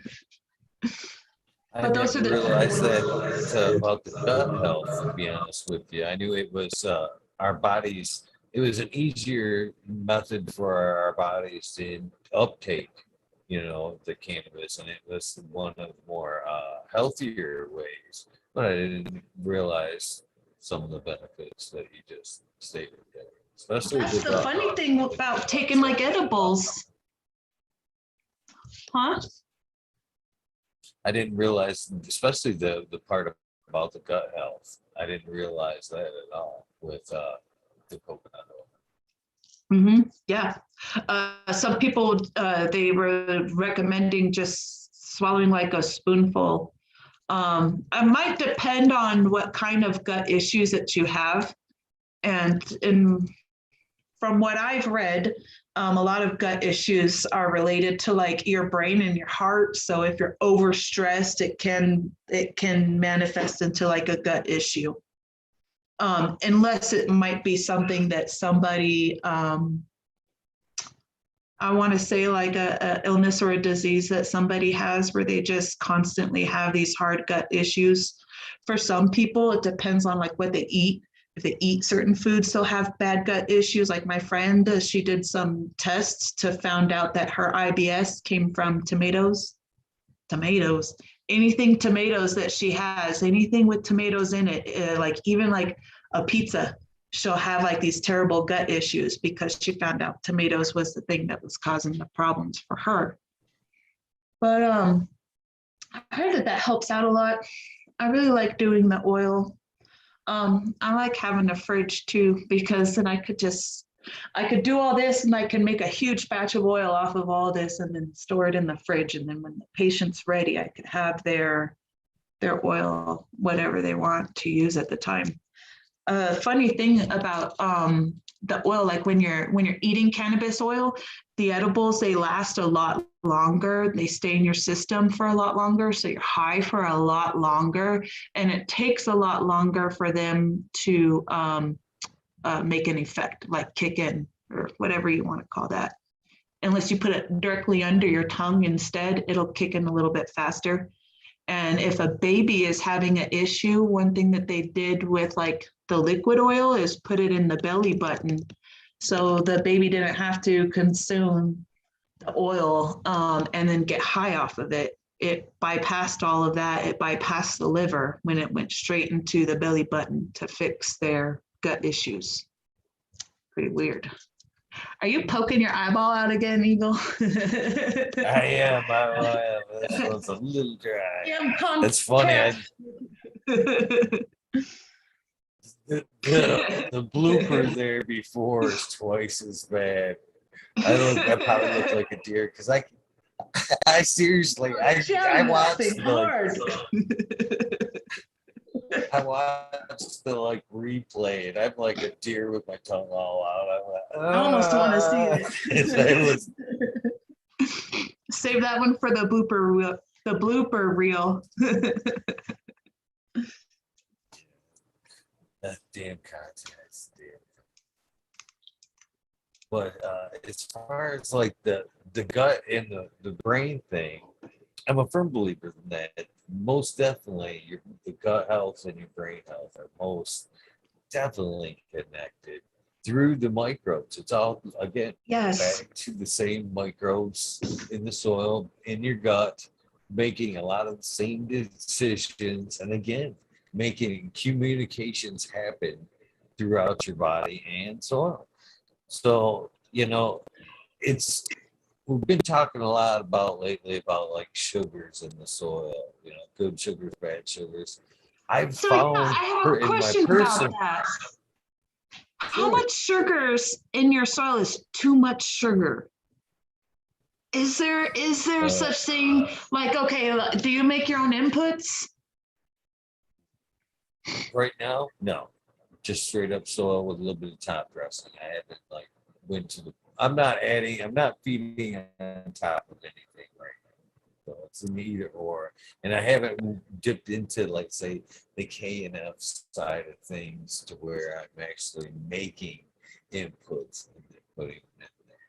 But as far as sugars go, most definitely as far as I know, there is a limit, to where you're promoting blooms of microbes in the soil that kind of choke off other things. And at one point, if their sugars are, from my understanding, too available, they'll make the plant itself lazy. They'll start taking up the easy carbs. and processing them and not using the roots as much, which again starts to back up in the soil.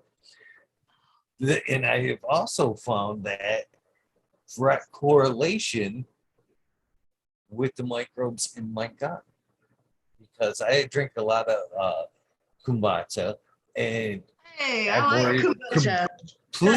completely worried about my gut health these days. You know, with probiotics and stuff like that, I've seen the benefits firsthand, and I want to keep myself healthy. And gut health is, in my mind, from what I've learned right now, most important, keeping that in check.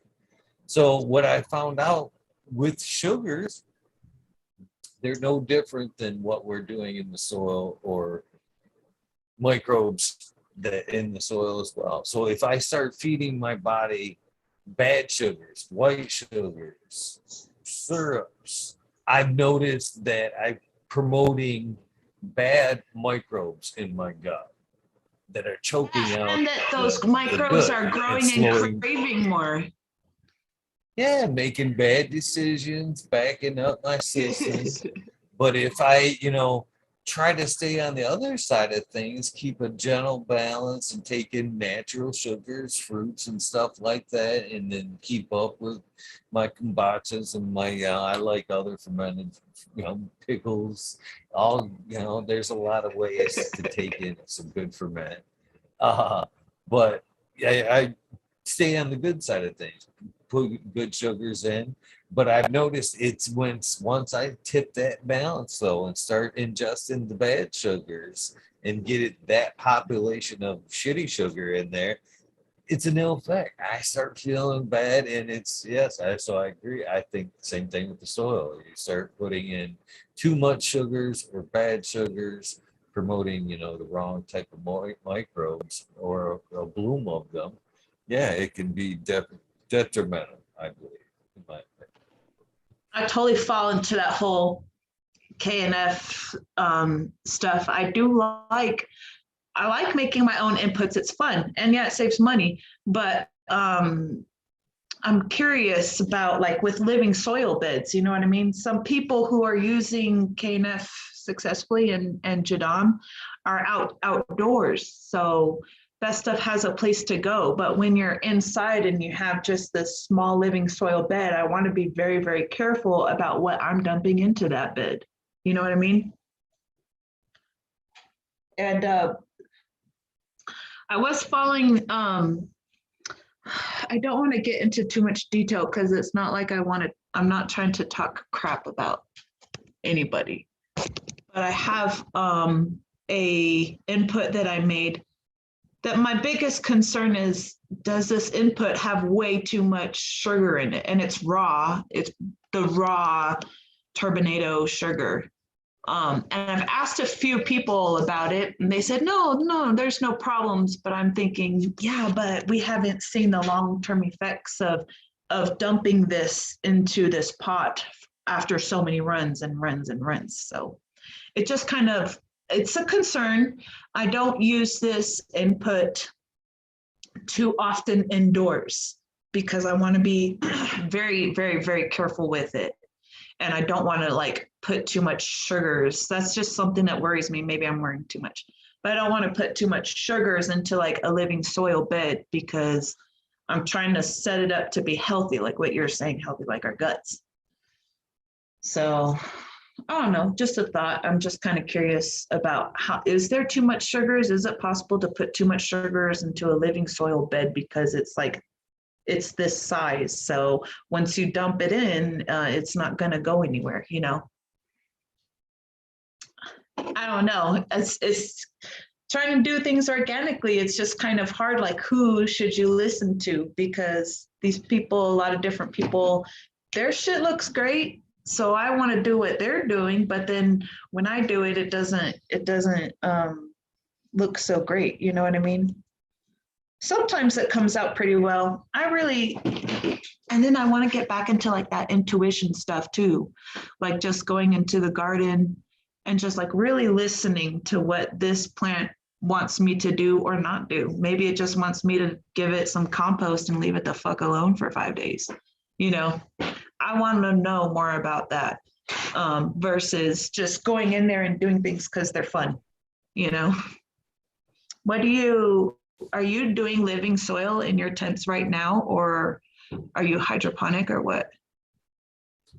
I'm not doing a living soil. I'm in a soil type medium, but there's other than promoting mycology in there, there's like no worms. I'm not, stuff like that in there. No.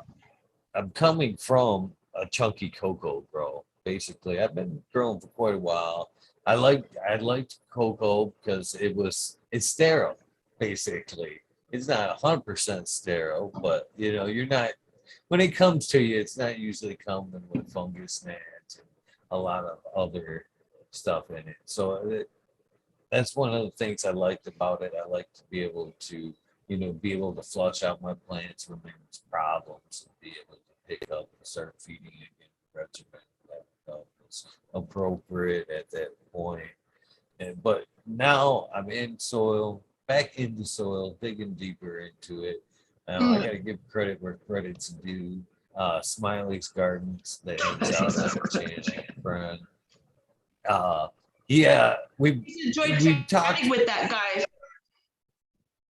and watching his shows on your on the Smiley's Organic Takeover. I've always enjoyed that too. Yeah. So he came with Smiley came the talk of soil, more and more. And it became more and more appealing, and then it became an outright. He always likes the way I tell the story too, because I make it sound kind of forceful, but it wasn't. It wasn't. So he said, "Well, if I hooked you up with some earth boxes, would you try them out?" I'm like, yeah, sure. And so we came to an event. He's like, "Well, I got your boxes." And I was like, all right. Well, he provided me with a couple of earth boxes. There's one back over there. There's one ready to be filled. Actually, the one that's back there is on its 5th flower run. I haven't even. The only thing I've done to it is a top dress with earthworm castings and some earthworm compost. Is basically the only thing I've added to it, but it's still putting out on its 5th run. So he said, "Here's your earth boxes." I did a side by side. The earth boxes, the soil, absolutely kicked what I was doing at the time in cocoa's ass. Same strain, side by side. Yield was almost double. I was worried about soil before because of my perpetual. I didn't want to have to put small plot plants basically in large pots and letting them naturally grow into their pots like you would organically. Yeah. You know what I mean? The suggested method. Mm-hmm. So that part of soil didn't fit into my recipe, my perpetual. What I found out in this test run side by side was the soil was actually keeping up. In my system, which is an up pot, basically. Okay. Because I am a caregiver, fully licensed, 72 plants, all indoors. So they're in different phases all the time. I don't have room to bulk up and have all my plants sitting around in veg and flower in my 10-gallon pots. But what I had found out was if I, just like in cocoa, if I catch them at the appropriate time, they didn't really realize the stretch. They weren't getting root bound. They weren't being shocked. They just kept going. So it was really hard. The plant structure was a lot better. Yeah. The branches themselves were completely different, stronger, thicker, more girth to them. Side by side, they looked like completely different strains. It was really hard to look at it side by side and go, yeah, I can't do that. You know what I'm saying? It was silly. It was really fucking silly. So I started to wean out the cocoa a little bit, and now everything is in a soil. They're not in living soil. I said throughout the summer, it was a weird year that I'd try to get the earthworm box going and all that, but I haven't made it that far. But I can see it. I definitely can see the benefits of soil. I have a harder time now. I do reuse in certain portions of the year because I'm not necessarily remixing and reamending yet. You know what I mean? I will be probably this year because I can't where I'm at. You know what I mean? Northern Michigan here, you can't start just chucking 10-gallon pots out in the yard. It's a bit Well. it's a bit obvious at that point, even though at this point it's still a little bit obvious that basically the plant, even in the cocoa days, after the run, I would take that cocoa pot outside, smash it up, pull out the carcass, throw grass seed on it immediately. Water now, grass in 2 to 3 days. You know what I mean? Cover it up as quickly as I could. But in the wintertime, you can't do that. Obviously, you can't, have 10-gallon carcasses just laying around the yard. Somebody's Someone's going to ask where all those came from. Yeah, so in the winter months, I actually do, especially when I was in cocoa, reuse, give it a good rinse, reuse. So that's going to be the case this year. At some point, once that snow hits and I can no longer knock down them balls and spread them out, I will be reusing and trying to, my first time, like remending and trying to go another round. Other than the earth box, but the earth boxes I haven't done shit to. That could be closest I could get to the living system because I haven't every time I've harvested and replanted in the earth boxes, it's been a staggered. So like this round, there's one in the center. You know what I mean? I see what you're Last time there was like 2, and I ran a smaller plant. You know what I mean? But this time I'm back in the center. So I've been kind of like rotating a little bit, but again, and that was a test to really see, and it's still doing good, man. I got one over there; she's green as heck in bed, getting ready to flower. So I'm more encouraged now to reuse my soil more often. And Yeah. I'm that old school of a grower, so that's been the mentality. If anything's in that pot, I don't want it in my next grow. You know what I mean? If something's going awry, or it's deficient, I'm starting off clean. Yeah. And it's still a little hard to shake that after all these years. I think that those earth boxes are really cool. I've heard nothing but great things about them. And I've even noticed that like places like Home Depot and Lowe's are starting to sell those things too. It's pretty awesome. I mean, it seems like an easy thing to take care of, seeing as how they got that tube, and if it needs to be watered, all you do is like look at that tube and see if there's water in it or not, right? Is that what you got, like a watering tube? And anytime you're pruning, just chop it and then pull up the lid or the cover and then just shove them all in there and put the cover back. So that really helps the fungi to grow because it's not getting that light, right? And like the bacteria and everybody down there just kind of take over. Yeah, I actually lost the cap after the first run. I didn't lose the cap, but I haven't reused the cap. I've actually been mulching on top since. So I'm probably losing some benefits there. Even Mr. Smiley at that point, yeah, I told everybody, I'm losing the cat, man. I'm losing the cat. At that point, I kind of figured because another reason was I was punching holes in it back and forth. Yeah, every time you move it or something. I didn't see it as beneficial, all full of holes. Yeah. That's part of the reason there. So I'm mulching heavy now on top to try to keep some of that moisture in the soil there instead of evaporating. That's one thing I really do like about at that point. He was like, he said, "You're on your own now." You're losing the cat, you're messing up the system, you're on your own. Good luck, friend. I'm out of here. Peace out. Send me a card. Tell me how it goes. You're like, fuck. I told you not to lose that cat. There's been a couple of times where I think it could have probably been more beneficial than what I was doing. But I've been since just tried to mulch a little bit heavier.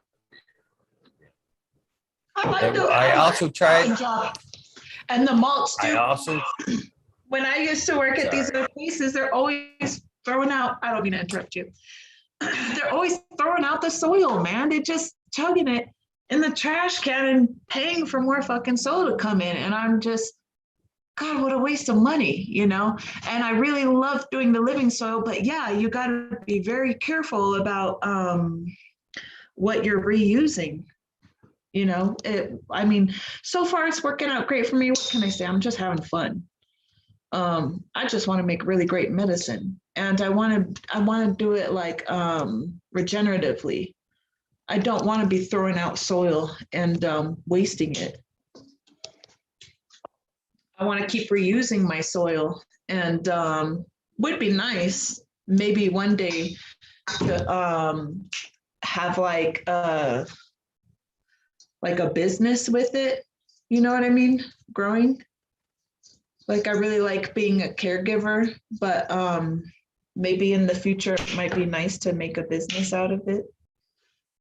And that's why I like looking at the regenerative aspects, like organically and making your own inputs and stuff like that, because it's like, what can I do that's still just as effective, but that can also save me some money while I'm growing it, you know? You could grab plants around you and ferment them and then use that ferment to grow new plants. You ever heard anyone use the phrase, I feed my plants plants? Anytime I see a male, I chop it down, I turn it into FPJ. Feed that back to my plants. It also makes really great syrup if you want to put it on like pancakes or something like that. It's very tasty. It's just sugar mixed with plant material. So it tastes like cannabis and sugar. Oh yeah, earlier what you were talking about sugar, I switched to like using sweeteners and stuff like that because I love baking, and I love well, for my daughter's birthday we made like a two different types of cheesecakes. One was for her and one was for her aunt, which is my sister-in-law. I made a double chocolate cheesecake, and for my daughter I made a butterscotch cheesecake. And instead of using sugars, I used sweeteners, and it came out just as delicious, but none of that nasty sugars in it. And it's pretty freaking yummy, actually. I freaking love cheesecake, just a tiny bit though, because it is very rich. Also, I got for the chocolate one, I used some cacao and maca or matcha. I'm not sure how that's pronounced. Some organic ingredients. Eggs were from my sister's farms from her chickens. So we used her eggs and sweetener instead of sugar, and then cream cheese. Do you like making desserts or anything like that? Do you like cooking? I do. What's your favorite thing to cook or bake? Steak or brisk for sure. But I'm not limited to like grill items. I was actually kind of talking about this the other night. I've actually cooked professionally up until a point where I just got sick of being indoors. So I've cooked Italian food, Greek food, and Spanish or Mexican food cuisine. And I can cook all the above from scratch. So it's not like shitty food that was pulled out of like a walk-in. You know, I can actually cook it all from scratch, even a lot of the more authentic dishes. So yeah, I like to cook, but that's my go-to. I like a good slow roast brisk or a nice cooked steak. I like I'm not afraid to some chunky cusada beef burritos or stew beef burritos or something like that, or some nice sauteed pork, Mm. stewed pork, stuff like that. I Dude, I I love can bake stews. cookies, cakes. You do what? Cookies and cakes? Yeah.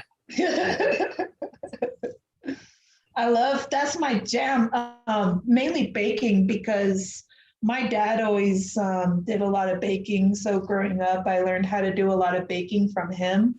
And the funny thing is, he's so old fashioned. The guy drives me nuts. Bless his heart. I love my dad. But he gives me, we call it grandma's sweet rolls.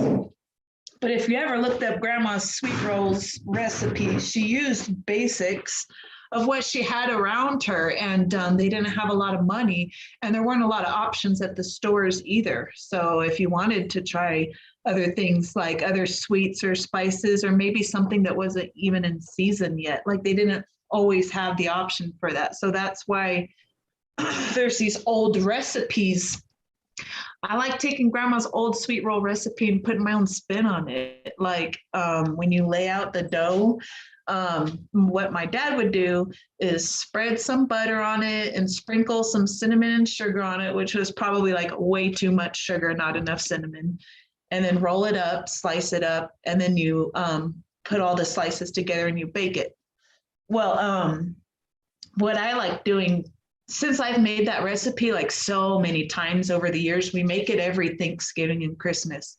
I decided to like do something different. Like I wanted something else besides just plain too much sugar and not enough cinnamon. So I did one where I spread like Nutella over it and put in some chocolate chunks, but also some like dried berries and like walnuts or something like that. Sprinkle it all on top, then you roll it up and then cut it up and you bake it. So anyways, what did I do last year? I think I made, I don't know what you would call it, a sauce. I made something with lemons and I think it was raspberries. Yeah, I don't know if I made a sauce though. I know I've done so many different things like over the years with the same basic recipe, but you just add your own flair to it to make it super yummy and delicious. So my dad doesn't like that. He doesn't like new, innovative, I don't know. He's so old fashioned. He wants his mom's recipe is what he wants. He wants to be reminded of his mom when he has these sweet rolls. So last time, and we had a bunch of family over for Thanksgiving. So I said, okay, I understand where my dad's coming from. I made him his basic cinnamon roll recipe, but then I also made another recipe, and one was with like chocolate, caramel, and walnuts. And then another one was with the lemon and the raspberry stuff, like kind of a sauce off of it with sprinkled with some frozen raspberries. And so we had 3 different types. And I said, there you go. You could have your basic one if you want your basic one and no complaining. And if you want to feel more adventurous, you could try the others. Well, everybody else at the Thanksgiving party was trying the others and they loved it. And so he was the only one eating his like basic recipe. Oh, fine, I'll give it a try. And then, you know, we're trying to convince him, aren't they good? Aren't they good? He goes, it's all right. You know, they're good, Dad. Give me a break. But I like watching the Great British Baking Show. And I felt so bad for this lady if anyone's catching that live. I mean, I haven't seen today's episode. Every Friday they come out with a new one. But what made me sad was there is this sweet lady and she's an older gal and she's just the sweetest woman in the whole wide world, but she sticks to those old-fashioned recipes. No matter what they asked her to make, she always stuck to the old-fashioned original stuff and never really won because recipes have changed over the years. You know what I mean? The same original recipe some people might like it because it reminds them of maybe their childhood, but other people are like, it's all right, but it would have been a lot better if it had all this other new flavor and stuff like that too. So I really like different types of flavors added to things like the lemons and things like that, spices and herbs added to stuff. earlier when you're talking about stews, I fucking love stews. Stews is my jam. If you throw it in the crock pot in the morning and like, right, and then you're doing your work all day long, whatever you got to do during the day, and then you come back later on in the evening when you're hungry and your whole house smells good, and you're like, ooh, I love that crock pot. I like making stews. Stews is easy. And I like putting all sorts of spices in it. Tonight was almost pot roast. I hadn't had pot roast in a while, and I almost made pot roast. It maybe didn't for the only reason I didn't because I didn't have the time. I like to, the longer you can let it go, Yeah. just like a good stew. It's got a I didn't have the proper all time. day. I didn't have the proper time, so I didn't want to deal with it. So maybe tomorrow. Tonight was steak though. Steak, mushroom, onions, salad. Tonight you had what? Steak, mushrooms, and onions. Salad. Oh, mushrooms. I thought you said steak and lobster and onions. I'm like, damn, this guy's living like a king. What'd you have for dinner? Steak and lobster? It does sound good though. It does sound good. Just grabbed a Qdoba burrito, and maybe that's why my stomach's acting up right now. But earlier I just had a Qdoba burrito. I just grabbed whatever I could. Another cool thing that I like about everything being online now is if I know I'm gonna go to a place and order from them, I just order it online. So when I walk up there, I just grab my to-go order, and I don't gotta wait in line with everybody else on a Friday night. So that part's pretty cool. I think a lot of people just had to kind of go with the flow of things, I feel bad for anybody who had lost their jobs ever since like this whole, the coronavirus thing was going on. But some people are taking it for what it is and just kind of moving on with adapting. That's the word I'm thinking of, adapting. And adapting is a very, very, very important thing to do. You got to just go with the flow. You can't go against. If you go against, you end up spending yourself more energy. Can I ask how you feel about the vaccines? Oh, sure. Can we talk about that on your show? Well, yeah. It's just a matter of opinion. It's not like we're trying to sway the masses or anything. We're just, you know what I mean? I am totally cool with that shit. I'm not for it, to be honest with you. I was very much, and I'm still very much on the record saying, if it come down to it, you'll have to like chase me down and stick me in the back with that shit. That's pretty much the way I kind of feel about it now. And I feel that, we should have the right to choose. I mean, they dictate already what we're trying to put in our bodies. Yes, no, whatever. Yes. But now they have the right for something that isn't really tested, and they know that isn't 100%, but yeah, they can just, this will do it. No, wait. Now it needs a booster forever. Boom, boom, boom, boom, boom, boom. So you're going to continue to fucking blast me. Everyone needs to continue to have a booster shot, and people who have gotten the vaccine are still getting the virus, but I thought that the vaccine helps against the virus. So why would they need another shot if shouldn't the first shot work? Why do people need another shot? It's too, as a kid, I myself have been vaccinated as a kid. I remember that, but things are just different now. I just don't trust Pfizer. I don't trust everything that started off as something good, maybe a long time ago, because I know I argue with it with my mom a lot. I know when vaccinations first came out was, I don't know when they first came out, but I know that polio was the biggest concern because so many people were dying from it. And then ever since the vaccine against polio came out and everyone was getting that vaccine, all of a sudden there have been no polio cases, in this record long of time, which is extremely important because it was a terrible, terrible disease going around. But what somebody may have created for good purposes, other people are taking it and manipulating it and turning it around and using it for their own corrupt purposes. When they say that you have to be forced into doing a thing, that's when I don't trust it anymore, because I know that the government does not care about my health. All they care about is money. And what we were talking about earlier with the caregivership thing going on in Michigan, about how it's terrible that that thing's even an issue. Obviously, they don't care about your health. They care about money. And that's just one thing that makes me so upset. I don't usually say anything about it on Instagram. I try to make my Instagram a peaceful, happy place for people to come to not think about all the issues going on in the world.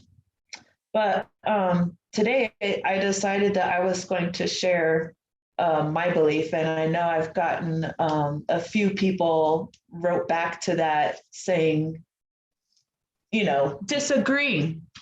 But like what you said earlier about your rights, I'm not mad that you disagree with me. That's okay. We don't have to think the same way. And I'm thankful that you still have rights to come onto this platform and disagree with me. If you feel like you want to disagree with me, that's fine. Because the biggest thing that concerns me is our rights being taken away. And then saying, no, you no longer get the choice. You are now forced to, if you want this job, you're forced to take the vaccine. If you want to travel, you're forced to take the vaccine. There's a fucking chocolate festival. To go to the chocolate festival, you had to have proof of being vaccinated. For a course on compost, you had to show proof of being vaccinated. That doesn't make any fucking sense. And I know you have a lot of Australia people that listen to you live, right? Because right now is kind of like their daylight hours. Yeah. Things like absolutely terrible out there in Australia because they're not granted the freedom to get together and disagree with what their government is trying to say to them. You know what I mean? Yeah. Is that true? Like in Australia, they're not allowed to talk about it. And if they go against it, they're threatened to be arrested. Yeah, but I actually seen a thing, I mean, to kind of go with how out of control what you're saying is. I seen that thing the other day, and it affected me because I'm obviously well tatted, but I'm not tatted above this line. But in Australia, they're actually talking about making face tattoos illegal and making, you know, if you have one right now, they're talking about, oh no, you're getting that shit fucking removed. That doesn't make sense. What about the originals? What are they called? Albergines? I'm probably butchering that. Huh? Yeah, I'm gonna butcher it too. I'm not even trying.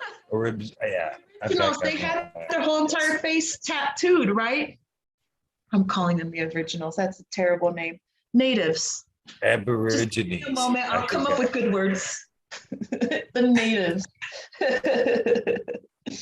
The natives, they always had their faces tattooed, right? Yeah.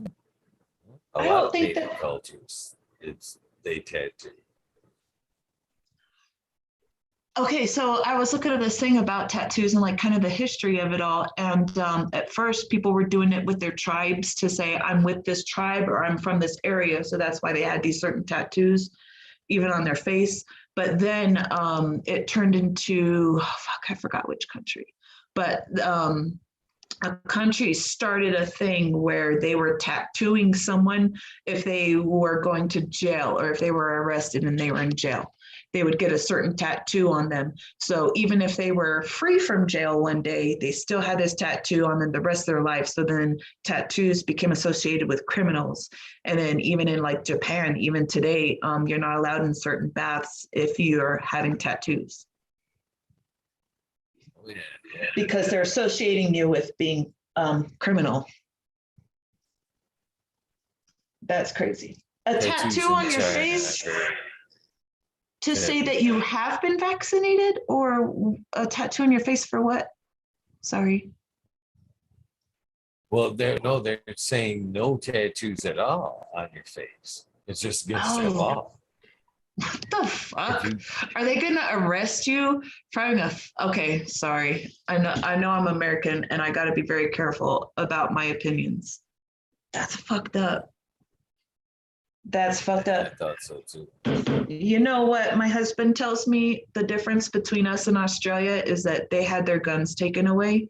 And that's why they have to deal with a lot of the shit that they're dealing with right now. Because there's too much of, what would you call it? The government, the enforcers, whatever you want to call it. Someone who's in control, telling everybody what they and can't do. I mean, why would you even make that a law? I mean, who cares if somebody wants to go get their face tattooed? I mean, that doesn't even matter. Don't you have more important things to make into laws? Like murdering all those gigantic ass spiders out there. I've seen pictures. Fuck that, bro. They got like spider webs covering parks. Like the fuck? Ugh. And then there's this guy who had left his car at a park and then went back to go pick up his car the next morning. And it was like covered in spider webs. I saw that and I'm like, I will never travel to Australia. Fuck that. Sorry. I don't know. Don't they got like huge? Spiders are freaky, yes. I actually seen one here that kind of took me to a new level. I'll tell you one funny thing. You may think it's funny or may not think it's funny, but chat can be funny. And earlier, Chad Westport, our favorite Chad. Yes, he is in chat, but he isn't the guilty party here. But Chad earlier, why?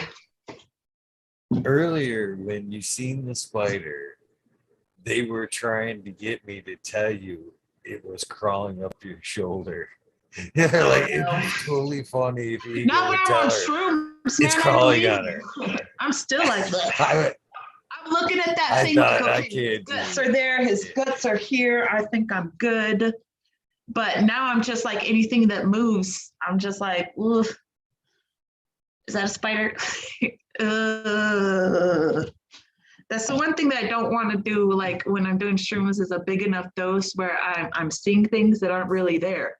I had to double check, like I told you about those dreams, that thing was fucking real. I couldn't believe it when I got up close. I saw it from this far. It was on my wall. I know. Ugh.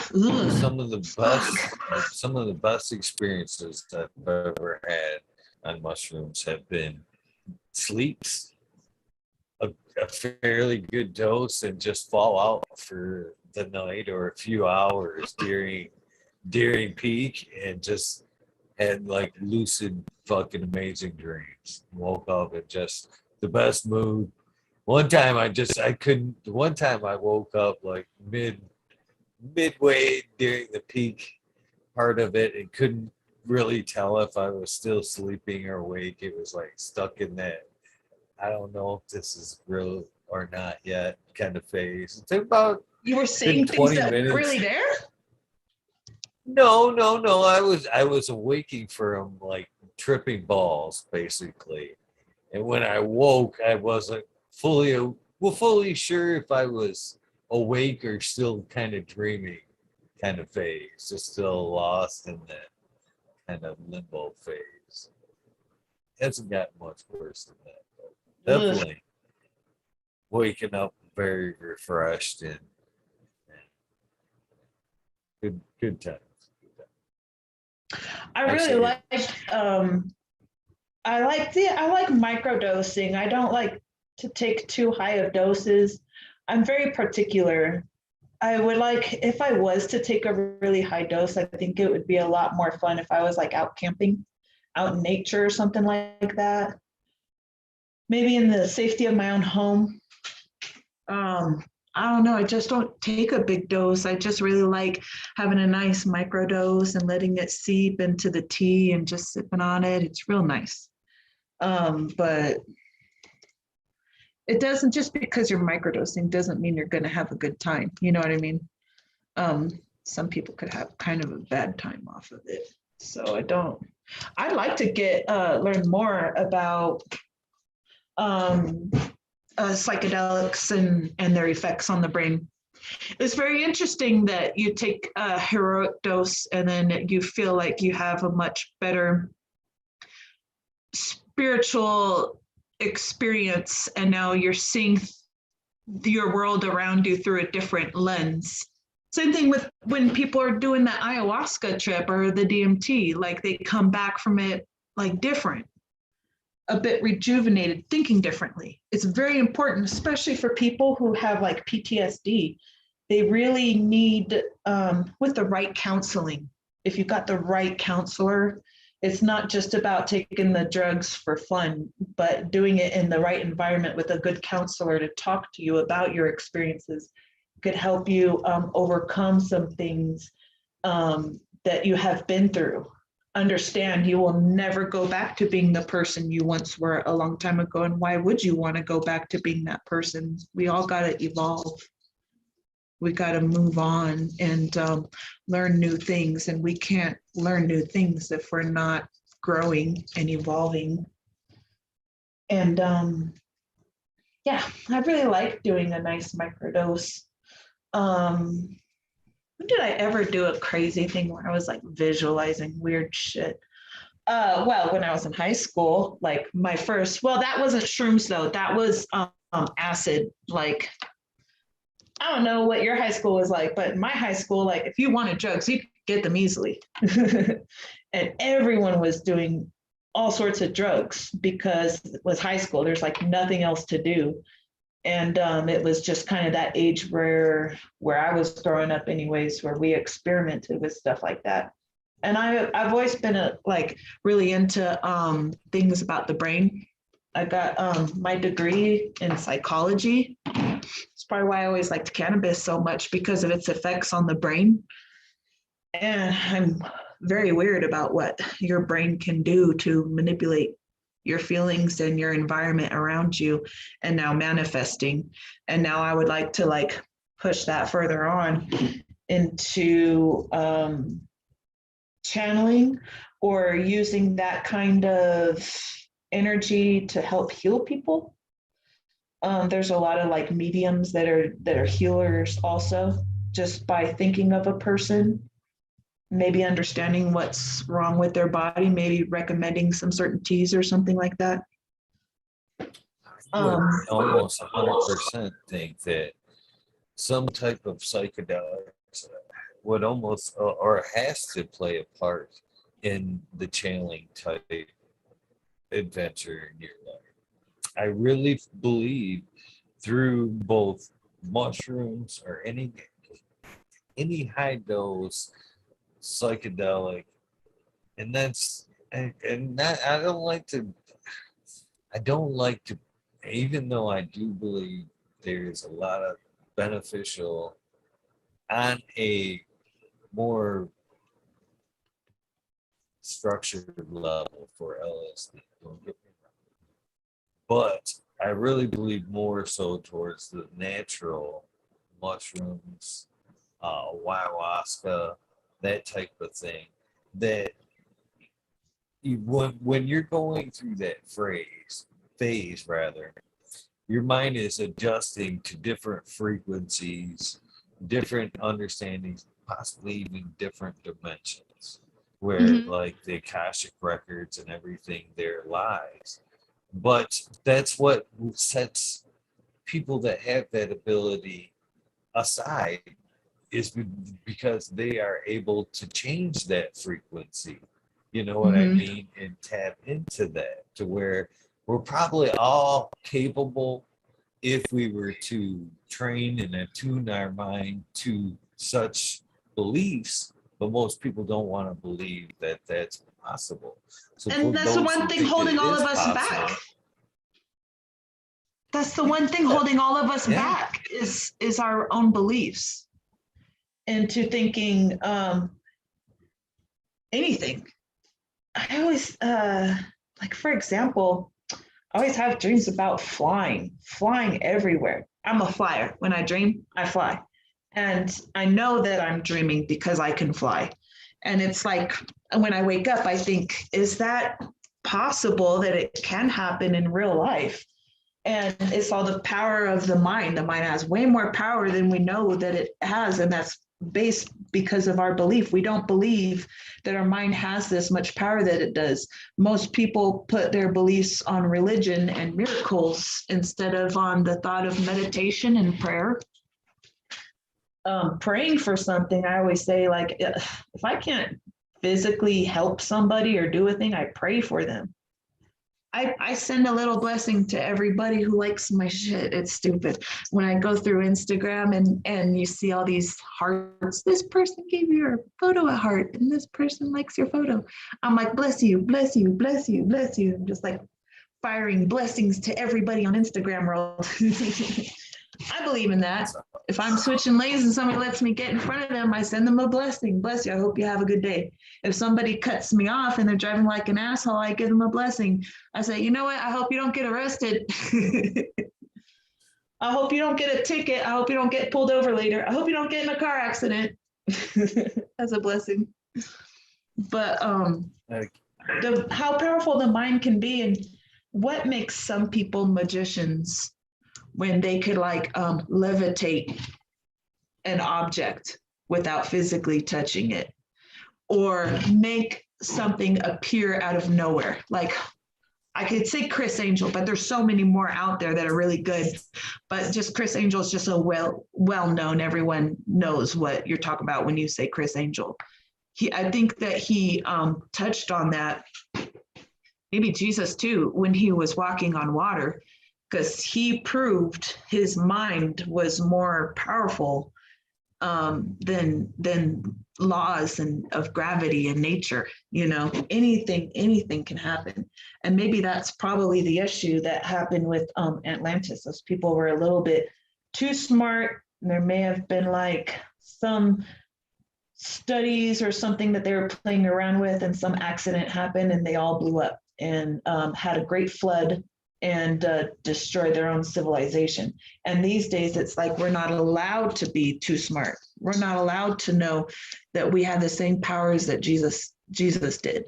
We're told God is outside of us, not within us. And when you start getting into psychedelics and you're opening up into that spiritual realm, you understand that you are God. You are a God. Everybody out there is a God. They're all star seeds. So it's just one thing I really do like about psychedelics is getting more understanding of that and getting better at being more intuitive. Maybe not like a crazy channeler. Sometimes when I am on shrooms, depending on who I'm hanging out with, I do like feel like I'm, oh damn, like this happens on shrooms sometimes. I lightly give someone a message, and I call it lightly because it's one time when I was on DMT, and I don't know if you would even, someone got DMT off the black market or something. So we took a hit of this guy's pen and he says, this is this much DMT. What do I know? But I had a real fucking spiritual experience, and I was surrounded by a bunch of friends, like real good friends that I totally look up to. And it was sad because it was the last time that we all got together like that. Everyone kind of split and broke off and they all went their separate ways. And that's just life. But when I was on this hit of DMT, I got like a message downloaded to me. I just closed my eyes and just gave them the message that everybody needed to hear that night. And everyone was going through different phases in their life. Some of them were having issues because they tried to have this business. The business didn't go so well because some things happened or some things got passed or some laws or whatever.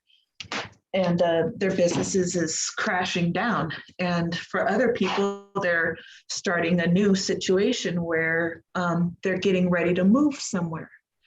And for another couple, they're just starting a business, like pushing it. So for all these people, like I gave them a nice message that was really meant for everybody to understand and to think about life and just enjoying every moment and understanding sometimes things we've worked so hard on and put so much heart and passion into and love into fail because they were meant to. Some things just don't work out always because they were meant to have an end date. You know, people are meant to die. Things are meant to stop. And then you got to turn around and look for something else that's new. And like what we were saying earlier about going with the flow, just always going with the flow and stop being so resistant to things, because when you're resistant, it's just a waste of your energy and it's going to be much harder on you. You always see this analogy of a guy floating down a river. And when he floats down the river, he finds that the river takes him where he needs to go. But the whole time he didn't want to float down the river. He liked where he was, so he kept swimming against the current instead of just relaxing and trusting that the universe will take him where he needs to be. Something I always think about all the time. When things don't always go my way, I feel like a little lost, but then I turn around and remind myself, you know, that was fun while it lasted, but now it's time for me to move on, because it's not something I should be doing that same thing for the rest of my life. 7-year ache or a 7-year itch, call it whatever you want. You do something for so long, after 7 years, you get kind of tired of it and feeling a little bit lost, and you need something new to come up. Something new to keep you occupied, something new to learn. So, You know, it's through that the mushrooms, and again, the idea of taking DNT and stuff like that, that I've actually changed my whole way I look at people's mental state. Yeah. yes. In all in all. Because as we've talked about earlier, you know, your mind can take you to different places, especially on the vibrations it's putting out, either through the thoughts you're having, through the place you put yourself in, or through chemically, through, you know, psychedelics. But it can take you and make you manifest and do different things. So basically, especially during through like I wouldn't say it was a heavy dose, but a nice dose. I could see that way we look at people in general, say, as if I were on the outside watching you or anybody else take some DMT and flop around, talk in tongues, whatever, you would think that person is fucking insane. But basically, you put your mind into a different place to where you're basically in another realm or in a different place for temporarily seeing things that we're holding ourselves from seeing every day anyway. We're the only thing holding ourselves back from being there anyway. But through psychedelics, we've relaxed our mind or changed our channel, if you will, to be able to be in that temporary place for a moment. And that's all it is changing the channel, changing the frequency, Yeah. you know, relaxing your mind, speeding it up, whatever, to match that in particular place or level. So when I've now, since I've kind of put my mind around that, what's so different about looking at people and their mental health, the way they've changed the channel, maybe through PTSD is like an example, to where they've experienced an event where they're like, no, no, no, no, no, no, no, no, no, no. They don't And want the to see mind's it kind again. of just said, I'm going to turn the channel for you a little bit. You know what I To mean? help you You see don't see things that differently anymore. from a different That point kind of view. Yeah. Yeah.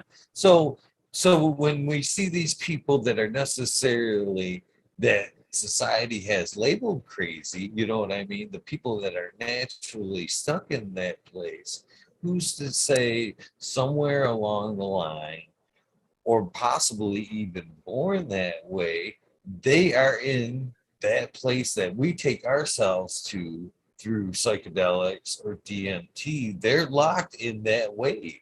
We're deeming them crazy, but here they're seeing things on a whole new level that they can't explain or wouldn't make sense to somebody that couldn't relate. For a lot of us, a So- veil has been put over our eyes so that we can't see the horrible truth. I was just talking to my daughter about that. In this world, there's always like the yin and yang, the good and bad. It just is what it is. That's why we came to this world, was to learn. If everything was perfect, if everything went our way, how would we learn? How would we grow? We wouldn't. You grow when things are going against the grain of what you wish your outcomes would be. And so there's always the yin and yang. There's always going to be good forces on this world and evil forces on this world. And one is not supposed to completely take over the other. They should be equal. And when, because I saw that my daughter was looking at a shirt today when we were shopping, she wanted it that had the yin yang on it. And I said, this is your world, but pay more attention to this side and try paying less attention to this side. Because like, no matter what, your thoughts can easily go in a dark area, and you got to just stop it and switch it into more positive. Like any situation that comes your way, thinking of things differently, thinking of things from a new point of view, understanding that experience, you learned from it and you became a better person after it. And you can never go back to the person you were before you had what's normal. You can never go back to what you think normal is. Let's embrace this new version of you and to move forward with that, because this new version says, I've had some pretty crazy experiences. I've witnessed some crazy things in my life. Maybe I've done some things I wish I hadn't done. Maybe I've seen some things I wish I haven't seen. Maybe I was a victim of a situation that shouldn't have ever happened to me. And, you know, life is, when I think about the purpose of life, and the answer that I'm always told is to learn. What's the purpose of life? We come here to learn. Like, oh, great, because I have to deal with all this bullshit. Let me plug in my PC. And I don't want to deal with all the bull crap. I like looking at the beautiful things of this world, like nature and stuff like that, meeting cool people like you, not so much dealing with like assholes or seeing how nasty people can be sometimes. But certain things just happen in this life, and it's meant for our soul to learn, to grow, to move on, and to move forward. And I don't know why it has to happen, but it just does. So it's like I could spend all day believing that I'm stuck in a place where I don't want to be, and stuck in dealing with a situation I don't want to deal with. Or I could look at the bright side of it and be thankful for the things that I do have. Be thankful for the beautiful things I do get to see. Be thankful for the relationships that I have, you know, feeling more blessed for the things that are going well for me, and not putting too much focus on the dark side, but more of your thoughts and energy on the light side if you can. Even with this whole virus thing, the coronavirus and the vaccine, it pisses me off so much. And I don't care when other people disagree with me. That's okay. I mean, I just want everyone to be able to still have their freedoms. I mean, what's happening in Australia where people's freedoms are being taken away, it's fucked up. It's fucked up. And then I'm thinking that could easily be us if we had our guns taken away. You know, I mean, I just want to remind people how important it is to have our freedoms, to say, no, I don't want that vaccine. I have other ways of trying to make myself healthy and boost my immunity. And I don't want people to force their mandated corrupt policies on me, you know? I mean, telling someone that they get arrested for having a fucking face tattoo. I mean, I've heard worse. In other countries, it's pretty bad. And there I go again. When I'm thinking of these bad things, I got to switch it around and say, I'm so thankful and blessed that I am at the position I am at. I have nothing to complain about in my life because things are working out very well for me at the moment. But it hurts me to see that other people don't have those same rights. And that could easily be us. That could be our rights taken away. And that I don't want. If someone disagrees with me, that's fine. Disagree with me. I don't care. No, I'm not going to give you fucking stupid ass evidence to back up my claims because I don't care to argue with people all day. My news sources are not your news sources. So you could read whatever CNN wants you to believe, but I'm going off of other things. Like cancer. Colin Powell had cancer. He got the vaccine and then died. And they said he died from cancer. He didn't die from the vaccine. But what does cancer do to your body? It weakens your immune system. So when you go and get this vaccine, which is pretty much, I believe, some form of the virus is in the vaccine. And by putting those bodies into our bodies, it helps our antibodies adapt and fight them. So if the virus was to come, that we would already have those antibodies built within us. I believe that that's how it works. But he died because he was forced to take a fucking vaccine. If he was not forced to take that vaccine, he'd probably still suffer another so many years from his cancer. Maybe his cancer could have been cured. Maybe if he did a nice detox.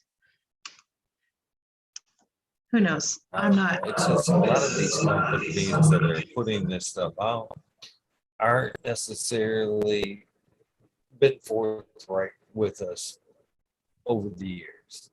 I mean, look out everything they've produced, put out on the market. They're self-policed with their own testing. You know, basically they provide all the testing for the Food and Drug Administration. The Food and Drug Administration looks at all presented evidence and says, okay, yeah, this is whatever. And then later, 10 years down the road or whatever, we find out it's been the cause of all kinds of shit. And then we go back and we open up their studies and they do it all wrong. You know what I mean? Oh, it was for the greater good, but we knew it was going to kill half, but we saved a few. You know what I mean? So to, put my eggs in that basket, I don't necessarily have a good feeling with that. Secondly, cutting off your right arm to save your left arm.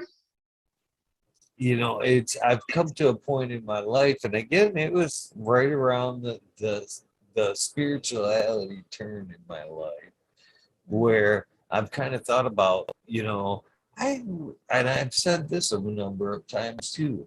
I really don't think it's any coincidence that cannabis and mushrooms and other natural medicines have been brought back to the forefront. It's kind of, and again, with cannabis, I've never, they've always deemed it a bad drug or whatever, but all the people that I've talked to throughout this whole experience, throughout my whole life that has dealt with cannabis, it has enriched their lives. Even more so now, more the people that have grown, I've seen it almost instantly change their lives for the better. In health and going in the garden, mental health, being in the garden, then at some point, you really make that turn as such as I did with now. And it's even more so nowadays because it wasn't such a topic back when I started growing. You know what I mean? Dirt was dirt basically when I was first started growing. So nowadays it's not like that. People are more encouraged to look into it more organically. Once I opened up that road, that took me both more spiritually and wanting to, it's weird how we take that road too as we grow. We want to make our cannabis better. We're looking out for that, but then somewhere along the lines we go, well, shit, this applies to us. This applies to me. I should be looking out and treating myself better with, what I intake, just like the plant, and then the same thing with, the mushrooms and being able to heal your mind through that. I really think that it's no coincidence that these things have been put forth in front of us again to kind of put us in check. We, through our journey through this, we learn about ourselves and what our place in this world, our responsibility of how we should tread through this, responsibilities, as stewards of what comes next. And here now we've got all this goodness happening through natural stuff, through our learning of organics and just natural remedies, which we knew years and years ago. But again, big pharma chemicals came in and kind of wanted to erase all that knowledge that we had of healing ourselves for a buck. It reminds me the whole situation with like big pharmaceuticals and what people are doing. Okay, let me take a deep breath, because you got me all excited when I thought of this. What people are doing to the soils for the farmers, Monsanto, for instance, saying you need to buy these nutrients from me. You need to buy these nutrients. You cannot grow your crop unless you buy these nutrients. And Big Pharma is doing the same thing. You need to heal yourself through me with these pills that I'm giving you.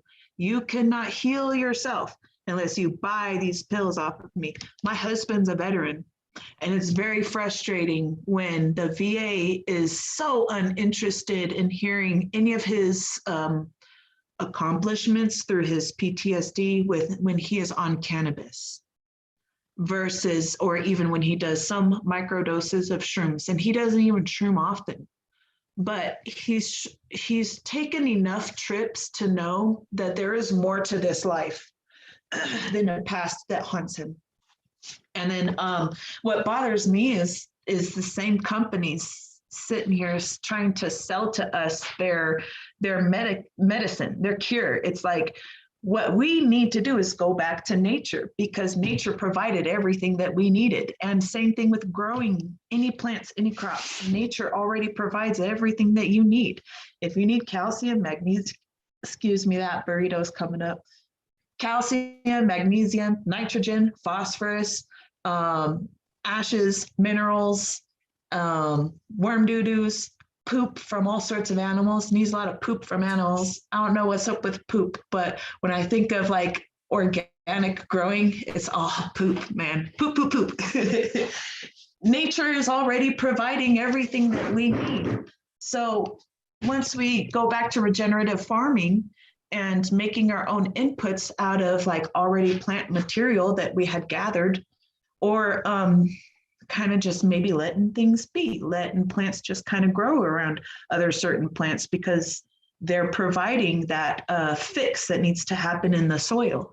And same thing can happen with plants here to help us as well. We don't need to take the pharmaceutical medications. And if you look up a lot of those pharmaceutical medications, they are derived from plants. That's what I was saying earlier. It kind of bothers me when people take only the CBD out of this, or only certain terpenes. It's like you're tearing apart what needs to be put together as a whole. And you can't sit here and come up with your miracle cure pill and say that it's great because it has CBD in it. You're forgetting that THC was important too, and that terpenes played a role in that also, and all of the material of the flower itself. You know what I mean? The whole thing. Smoking this whole entire flower can help people open up their minds and their worlds and expand their thoughts and work on themselves, even get very creative, get really amazing ideas. I know a lot of times getting high does so much for me. it will always help me see things differently. Like if I'm having an issue and I'm mad and I'm steaming and I smoke a bowl, it just automatically, I see things differently from a new point of view, from a new light, from a new angle, however you want to call it. Okay, now I'm understanding the situation a bit better. Maybe I could see where I have gone wrong, or maybe I could see where I need to fix myself and not be so upset about certain things. And a whole plant similar to this one can be used as an input to help grow out all your crops. And you'll have like an abundance of food and crops, you know, with like nature, using nature, like what you're saying about microbials, that's using nature. And if everyone finds out about how good microbials are for their immunity, Pfizer wouldn't really be in existence anymore. People wouldn't need them anymore, but they don't want you to think that you already have everything within your backyard that could help you heal. They want you to think you need them. That really bothers me, the whole corruptedness of it. But I'm glad to meet people that are like getting back into nature and getting back into plants. I think it's really cool that we're finally doing studies and being open with our studies on shrooms. Like what I said earlier, if there was an instance where you could even get high and smoking a joint with a friend and chatting with them would help you out a lot. Or being on shrooms, any kind of psychedelic that could just open up your brain waves, and you have someone that you could talk to and they could help uplift you and talk about your issues, talk about what's bothering you, and then come to you from a new point of view, a new frame of mind. I don't know. One of the things I do love doing the most is just getting high and hanging out and talking with people, because, you know, it helps me reveal a lot of things and it helps them reveal a lot of things too. It's a great medicine. You don't need more than what nature has provided, but people can't get rich off of nature. So that's always an issue. It's one of the things that's holding that mighty dollar is holding us back from a lot of the things. You know, the free 0 point energy and stuff like that we know is already out there. But you know, Tesla knew that a long time ago. I was just gonna say that. None of that. Tesla And, you know, made a light bulb that would always stay on, and they asked him, was it him or somebody else? Asked them, said, that's awesome, but how are we going to make money off of that light bulb? We're not. We need a light bulb that wears out so that people will come back and buy more light bulbs. There is a Tesla bulb in a fire department, right? And they've never changed that light bulb. Never. Still fucking running. Yeah, you can make your own energy. That's one thing I love about solar panels. And a lot of people are learning like a DIY. I've seen that. Homesteading. Like homesteading is the coolest thing that people are sharing on the internet now, because everybody's sharing ideas with everybody. And yeah, people are making their own solar panels. There's, I heard a kid out in Africa that had done some research on solar panels, grabbed some scraps from his neighborhood and made a solar panel and provided enough electricity for like his little town. I mean, they were like out in the middle of nowhere or wherever that happened. But those things are happening. You don't need corporations. And did you see that thing today about all those workers at PG&E walking off? A lot of people might be going without power because all the employees walked off because the employees were forced to be vaccinated if they wanted their job. So they all took a stand on that and did a walkout and said, good luck finding new people who are vaccinated that can handle this job. Apparently, it's come to the point where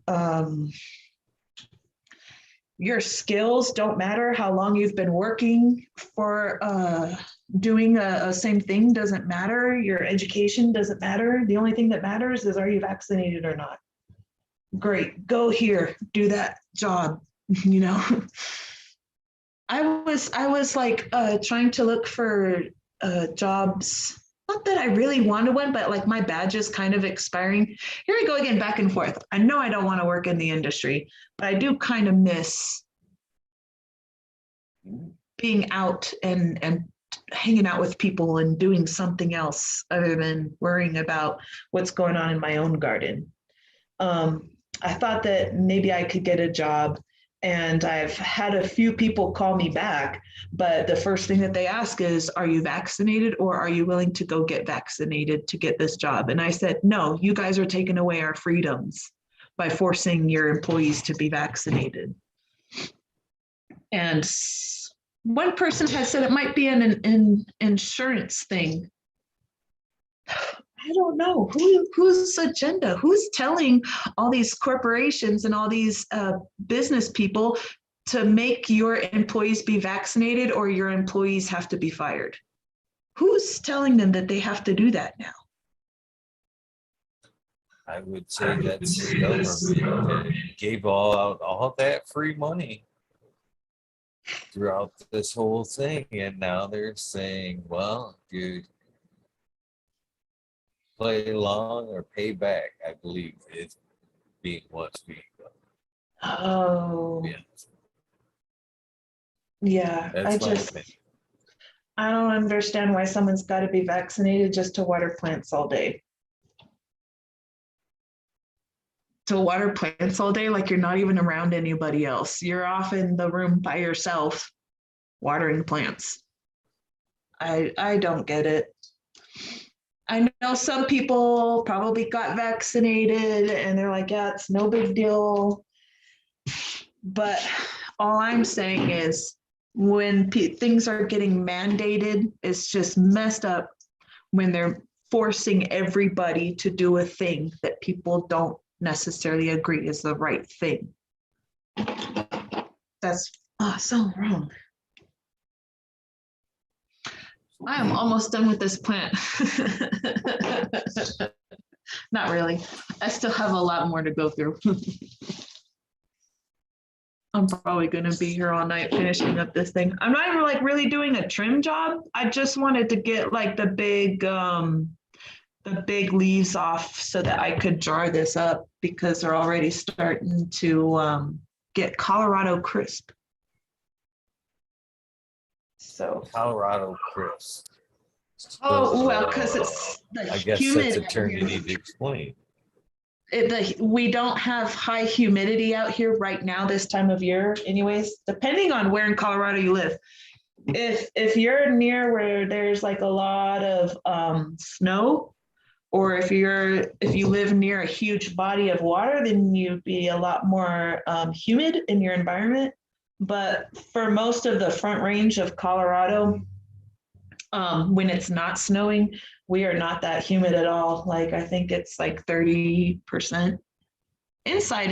My inside humidity is always at 30%. Always, always, always. It only goes up if we've had some rain or had some snow. But other than that, it's always at like, it's pretty dry out here. So what that means is like our weed can get real crispy and fall apart real fast because of how dry it is out here. So that's why I'm trying to put these into jars. Well, separating, the big nugs versus small stuff that's going to go into oils. But I got to jar it up before they get too dried out. So that's the Colorado crisps. Are you able to either or there? So basically what I'm asking is, do you grow outdoors? Hell Do you have yes. to grow outdoors all the time, or can you grow, I heard you say you're allotted a certain amount of plants. Do they have to be dedicated outdoors, indoors? Can you mix it up 50-50? You know what I mean? Yeah. Yeah, outdoors or indoors, it doesn't really matter. The only thing is they have certain restrictions about outdoors, like if you live near a school or something like that, or a walkway to school. Like if you're close enough to a school and there's a bunch of school kids walking past your house, you can't just be having a big old plant outside in the face. Easy for kids to just reach over the fence and grab some weed. I mean, that you can't do. So as long as me for a caregiver anyways, I could grow my patient's plants indoors or outdoors. It doesn't matter. Obviously, with the outdoors, when you're like holding on to a certain number of plants for a long, long time. Last season, I had these plants for 10 months growing outside. So kind of, you know what I mean? You got to keep that number in check. So when you're indoors, it's easier when you have your perpetual harvest because you're constantly cutting down. A plant's life is probably 5 to 6 months before it gets harvested, whereas these ones were 10 months. So it doesn't matter if I'm growing indoors or outdoors. But I do got to keep that plant count in mind when I decide to grow outdoors, is because now I'm holding on to this plant count a little bit longer. In case if someone comes down, did I tell you I got arrested when I was in North Carolina? Did I mention that part? I got arrested when I think it's kind of funny because we were talking about North Carolina last night. The guest was from there, and it had. You look back at this show. There's a bunch of comments that went from people that are from the area and related to, and I think it's kind of funny that you brought it up. Yeah. So I didn't mean to interrupt. Please go ahead. No, you're fine. But yeah, it's like. So, I mean, they just passed their laws, thank God. But this was back in, shoot, when did I get arrested? 2003. I got arrested for growing that fucking, it looked like a hemp plant. I mean, the seed I got from brickweed, and I was growing it in Miracle Grow in a closet. I mean, it looked fucking terrible.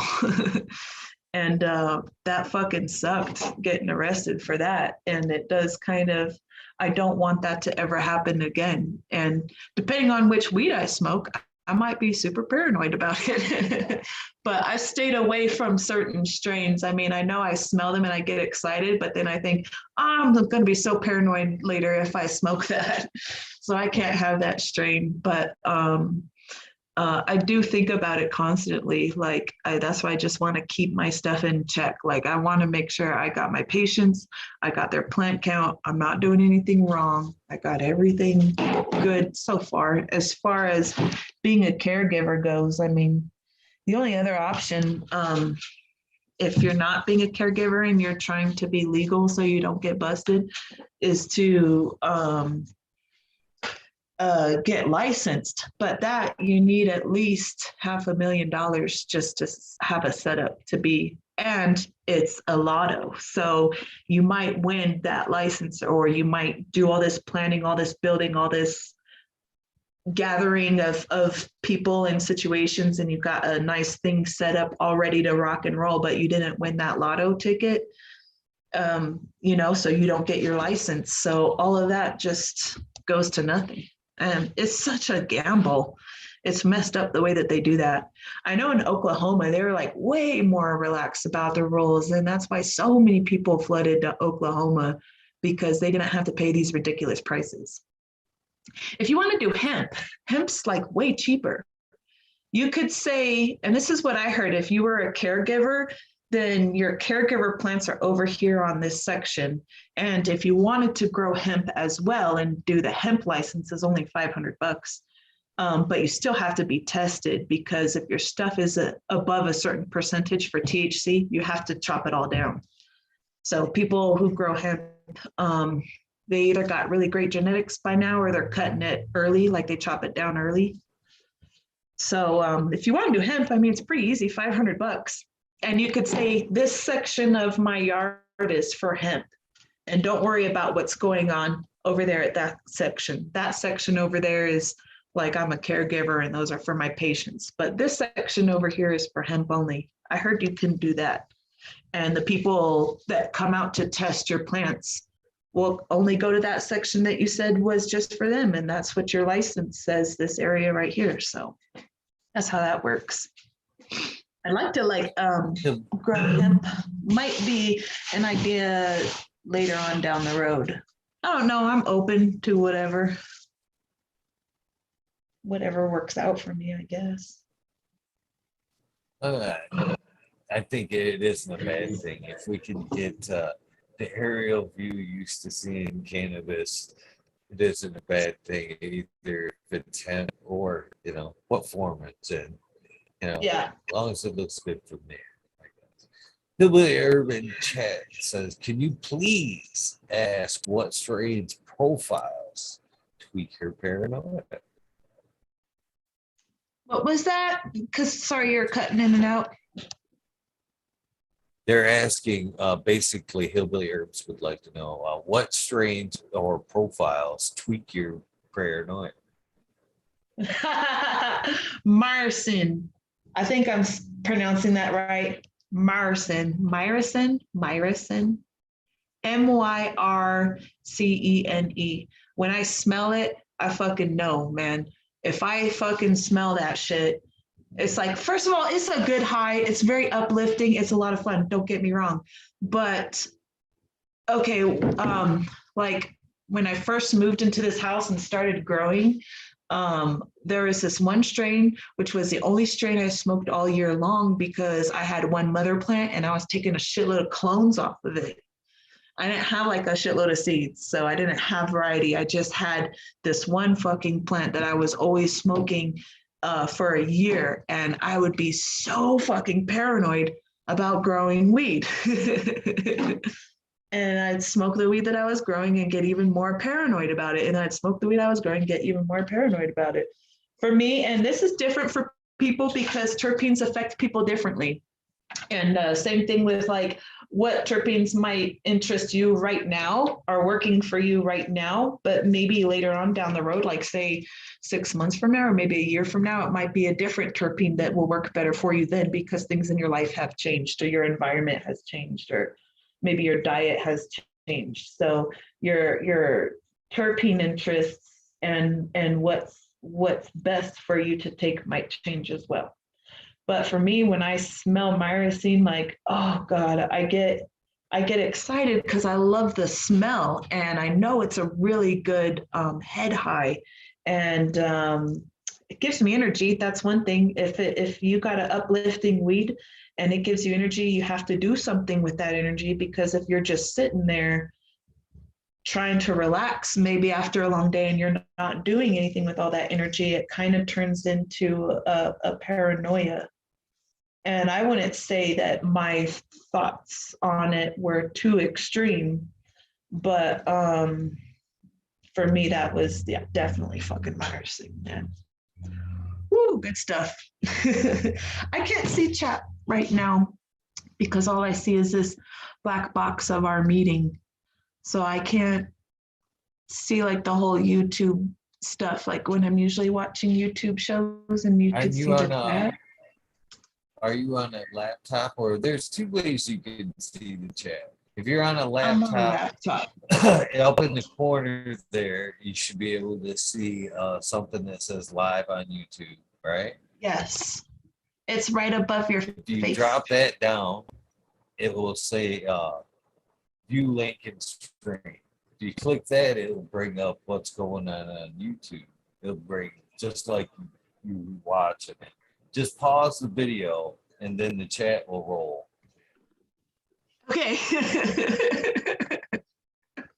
Are you still with I me? used to tell, yeah, I'm still here. So I brought it up and then it was like weird. It was like 2 seconds behind us. 20 seconds. They're 20 seconds. So what you're reading in chat, we said 20 seconds ago. So Hello, everybody. Hey, Chicha B's here. What's up, girl? Good to see everybody in chat finally. What's up, Weedus? I didn't see all of you guys earlier because I didn't realize that there is, I didn't see the whole chat section. Oh, that's funny. So, I used to suggest that before the show beforehand, and I You can found get some the people have a hey yeah can do it easily, and they can, sometimes it distracts. So, but Yeah. yeah, some people like to see what's going on in chat. So I guess I should be throwing that out more. I'd like to see, but to say hello to everybody. What's up? But I do They've said a usually lot of get good distracted things too. throughout the As night, you by could the tell, way. I'm so kind of getting distracted right now. What's up, everybody? Did we want to go ahead and end the one-on-one and then invite some other peoples if they wanted to join us in the conversation? All right. Well, yeah, we can do that That's if you a- did. Like I said, this hour, this episode is this is your show. This is your gig. You know, I just sit back and just try to keep the conversation going night after night. That's what I'm here for. So if you want to invite people in, this is how we have to do it. We have to of course say our goodbyes, and I have to, give that little bit of the spiel I gave you pre-show. See, I divided up in case, the next portion, We Nerd World, won't affect your episode. So if something gets said or done in We Nerd World, then it strikes down the episode, then it would take down your episode Our as well if they episode. were Oh, connected. I got a So question. this is how we'll go ahead. You're the Sorry. This is your show. What can people This is say your or show. do? This is your show, Eagle. What can people say or do to shut down like a weed nerd show? Because I know in Canada you can't talk seeds or where you bought seeds Well, from. more or less, it's things we've kind of touched on. I mean, if you were to start really trying to preach pandemic stuff as, Pandemic. COVID plus or minuses, I'm trying to say now without striking. That makes sense. Like as truths, you have to do this. This is what's going on. Certain topics, if you mention, will get, there's even songs, man. If you play the Allman Brothers, Can't You See Right Now, they'll pull the plug on us in 30 seconds. Why? Yes, I swear to you. It copyrights. It's What that woman? No, I got the song stuck in my head. It's been doing to me. It's a great song. Yeah, that's a good So one. that's completely up to you. If you want, and I don't. This is part of the thing here, as I explained to you earlier on. I don't invite anybody to We Nerd World. You're all invited night after night. Anybody that's a past guest, if it fires up, Chad Westport's a past guest, Smiling, Chicha's a past guest. They can all come rushing in. You know what I mean? It's one comes all. They've earned the right, and now you've earned the right. Anytime you see the name in the title, Monday nights are guaranteed We Nerd World night. You know what I mean? Okay. No guess, We Nerd World. That's you can count Okay. on. There's definitely going to be one. The other nights is when things, depending on how the night goes. Mm-hmm. You want one tonight? We're having Weed Nerd World. We'll call this good. We'll get the sound bite and then take us a little break and fire it back up. The same link that you have now, and we'll fire up Weed Nerd World, and it's come one, come all. Let's hang out. So if that's what you'd like to do, it's like I said, this is your night. You have my attention till 4:20. If you want to take it one-on-one till then, I'm good. If you want to check out and have some fun with the community that you've earned the key to, hell yeah, take this some bitch for a ride. No better time than now to see what you got, right? That's the truth. I want to see No what's better behind door time now. number 2. Yeah, I know. Do I take the red pill or the blue one? Yeah, I think Teacher it'll be says fun she's to- ready. Oh, good. Bring her on. That would be a lot of fun. Let's do that. I need Okay. to Well, I well, would go to the before we bathroom go- anyways. Before we go, Okay. Miss Green Goddess, before we go, I have to thank you for this episode firsthand. You know, I greatly appreciate you taking the time, coming out and hanging and talking with me. I've enjoyed getting to know you a lot deeper than the Instagram that I've seen and the other places that I've seen you as well. It's nice to get to know the person behind Yeah. the IG and all that good stuff. So I greatly appreciate you. Not only that, you've opened up and made tonight possible because I have a guest. Without guests, I can't. It's still fun showing up. It is fun, but you've opened the night for us to spend some more time together with, the community. So I appreciate that. And the next thing I'd like to get from you is the sound bite. Basically, the sound bite is like an old school, the artist radio station identification thing. So in my words, my version, and there's no right or wrong way to do this. It's all each their own. But basically, it's long as you get this much into it. So basically, I'm looking for, hey, this is Eagle, and I'm on fucking talking shit with Eagle, episode 505. So long as it's got that part in it, you can put whatever in the beginning, whatever at the end. You can give a shout out. You can plug whatever you want, as long as it's got that in the body of it. And this is the only portion I record, and this will be played at some point as a commercial for your episode. So kind of keep in mind you want to encourage them to watch. Right. So I'm hitting record now. Anytime you are ready, I am ready for your soundbite.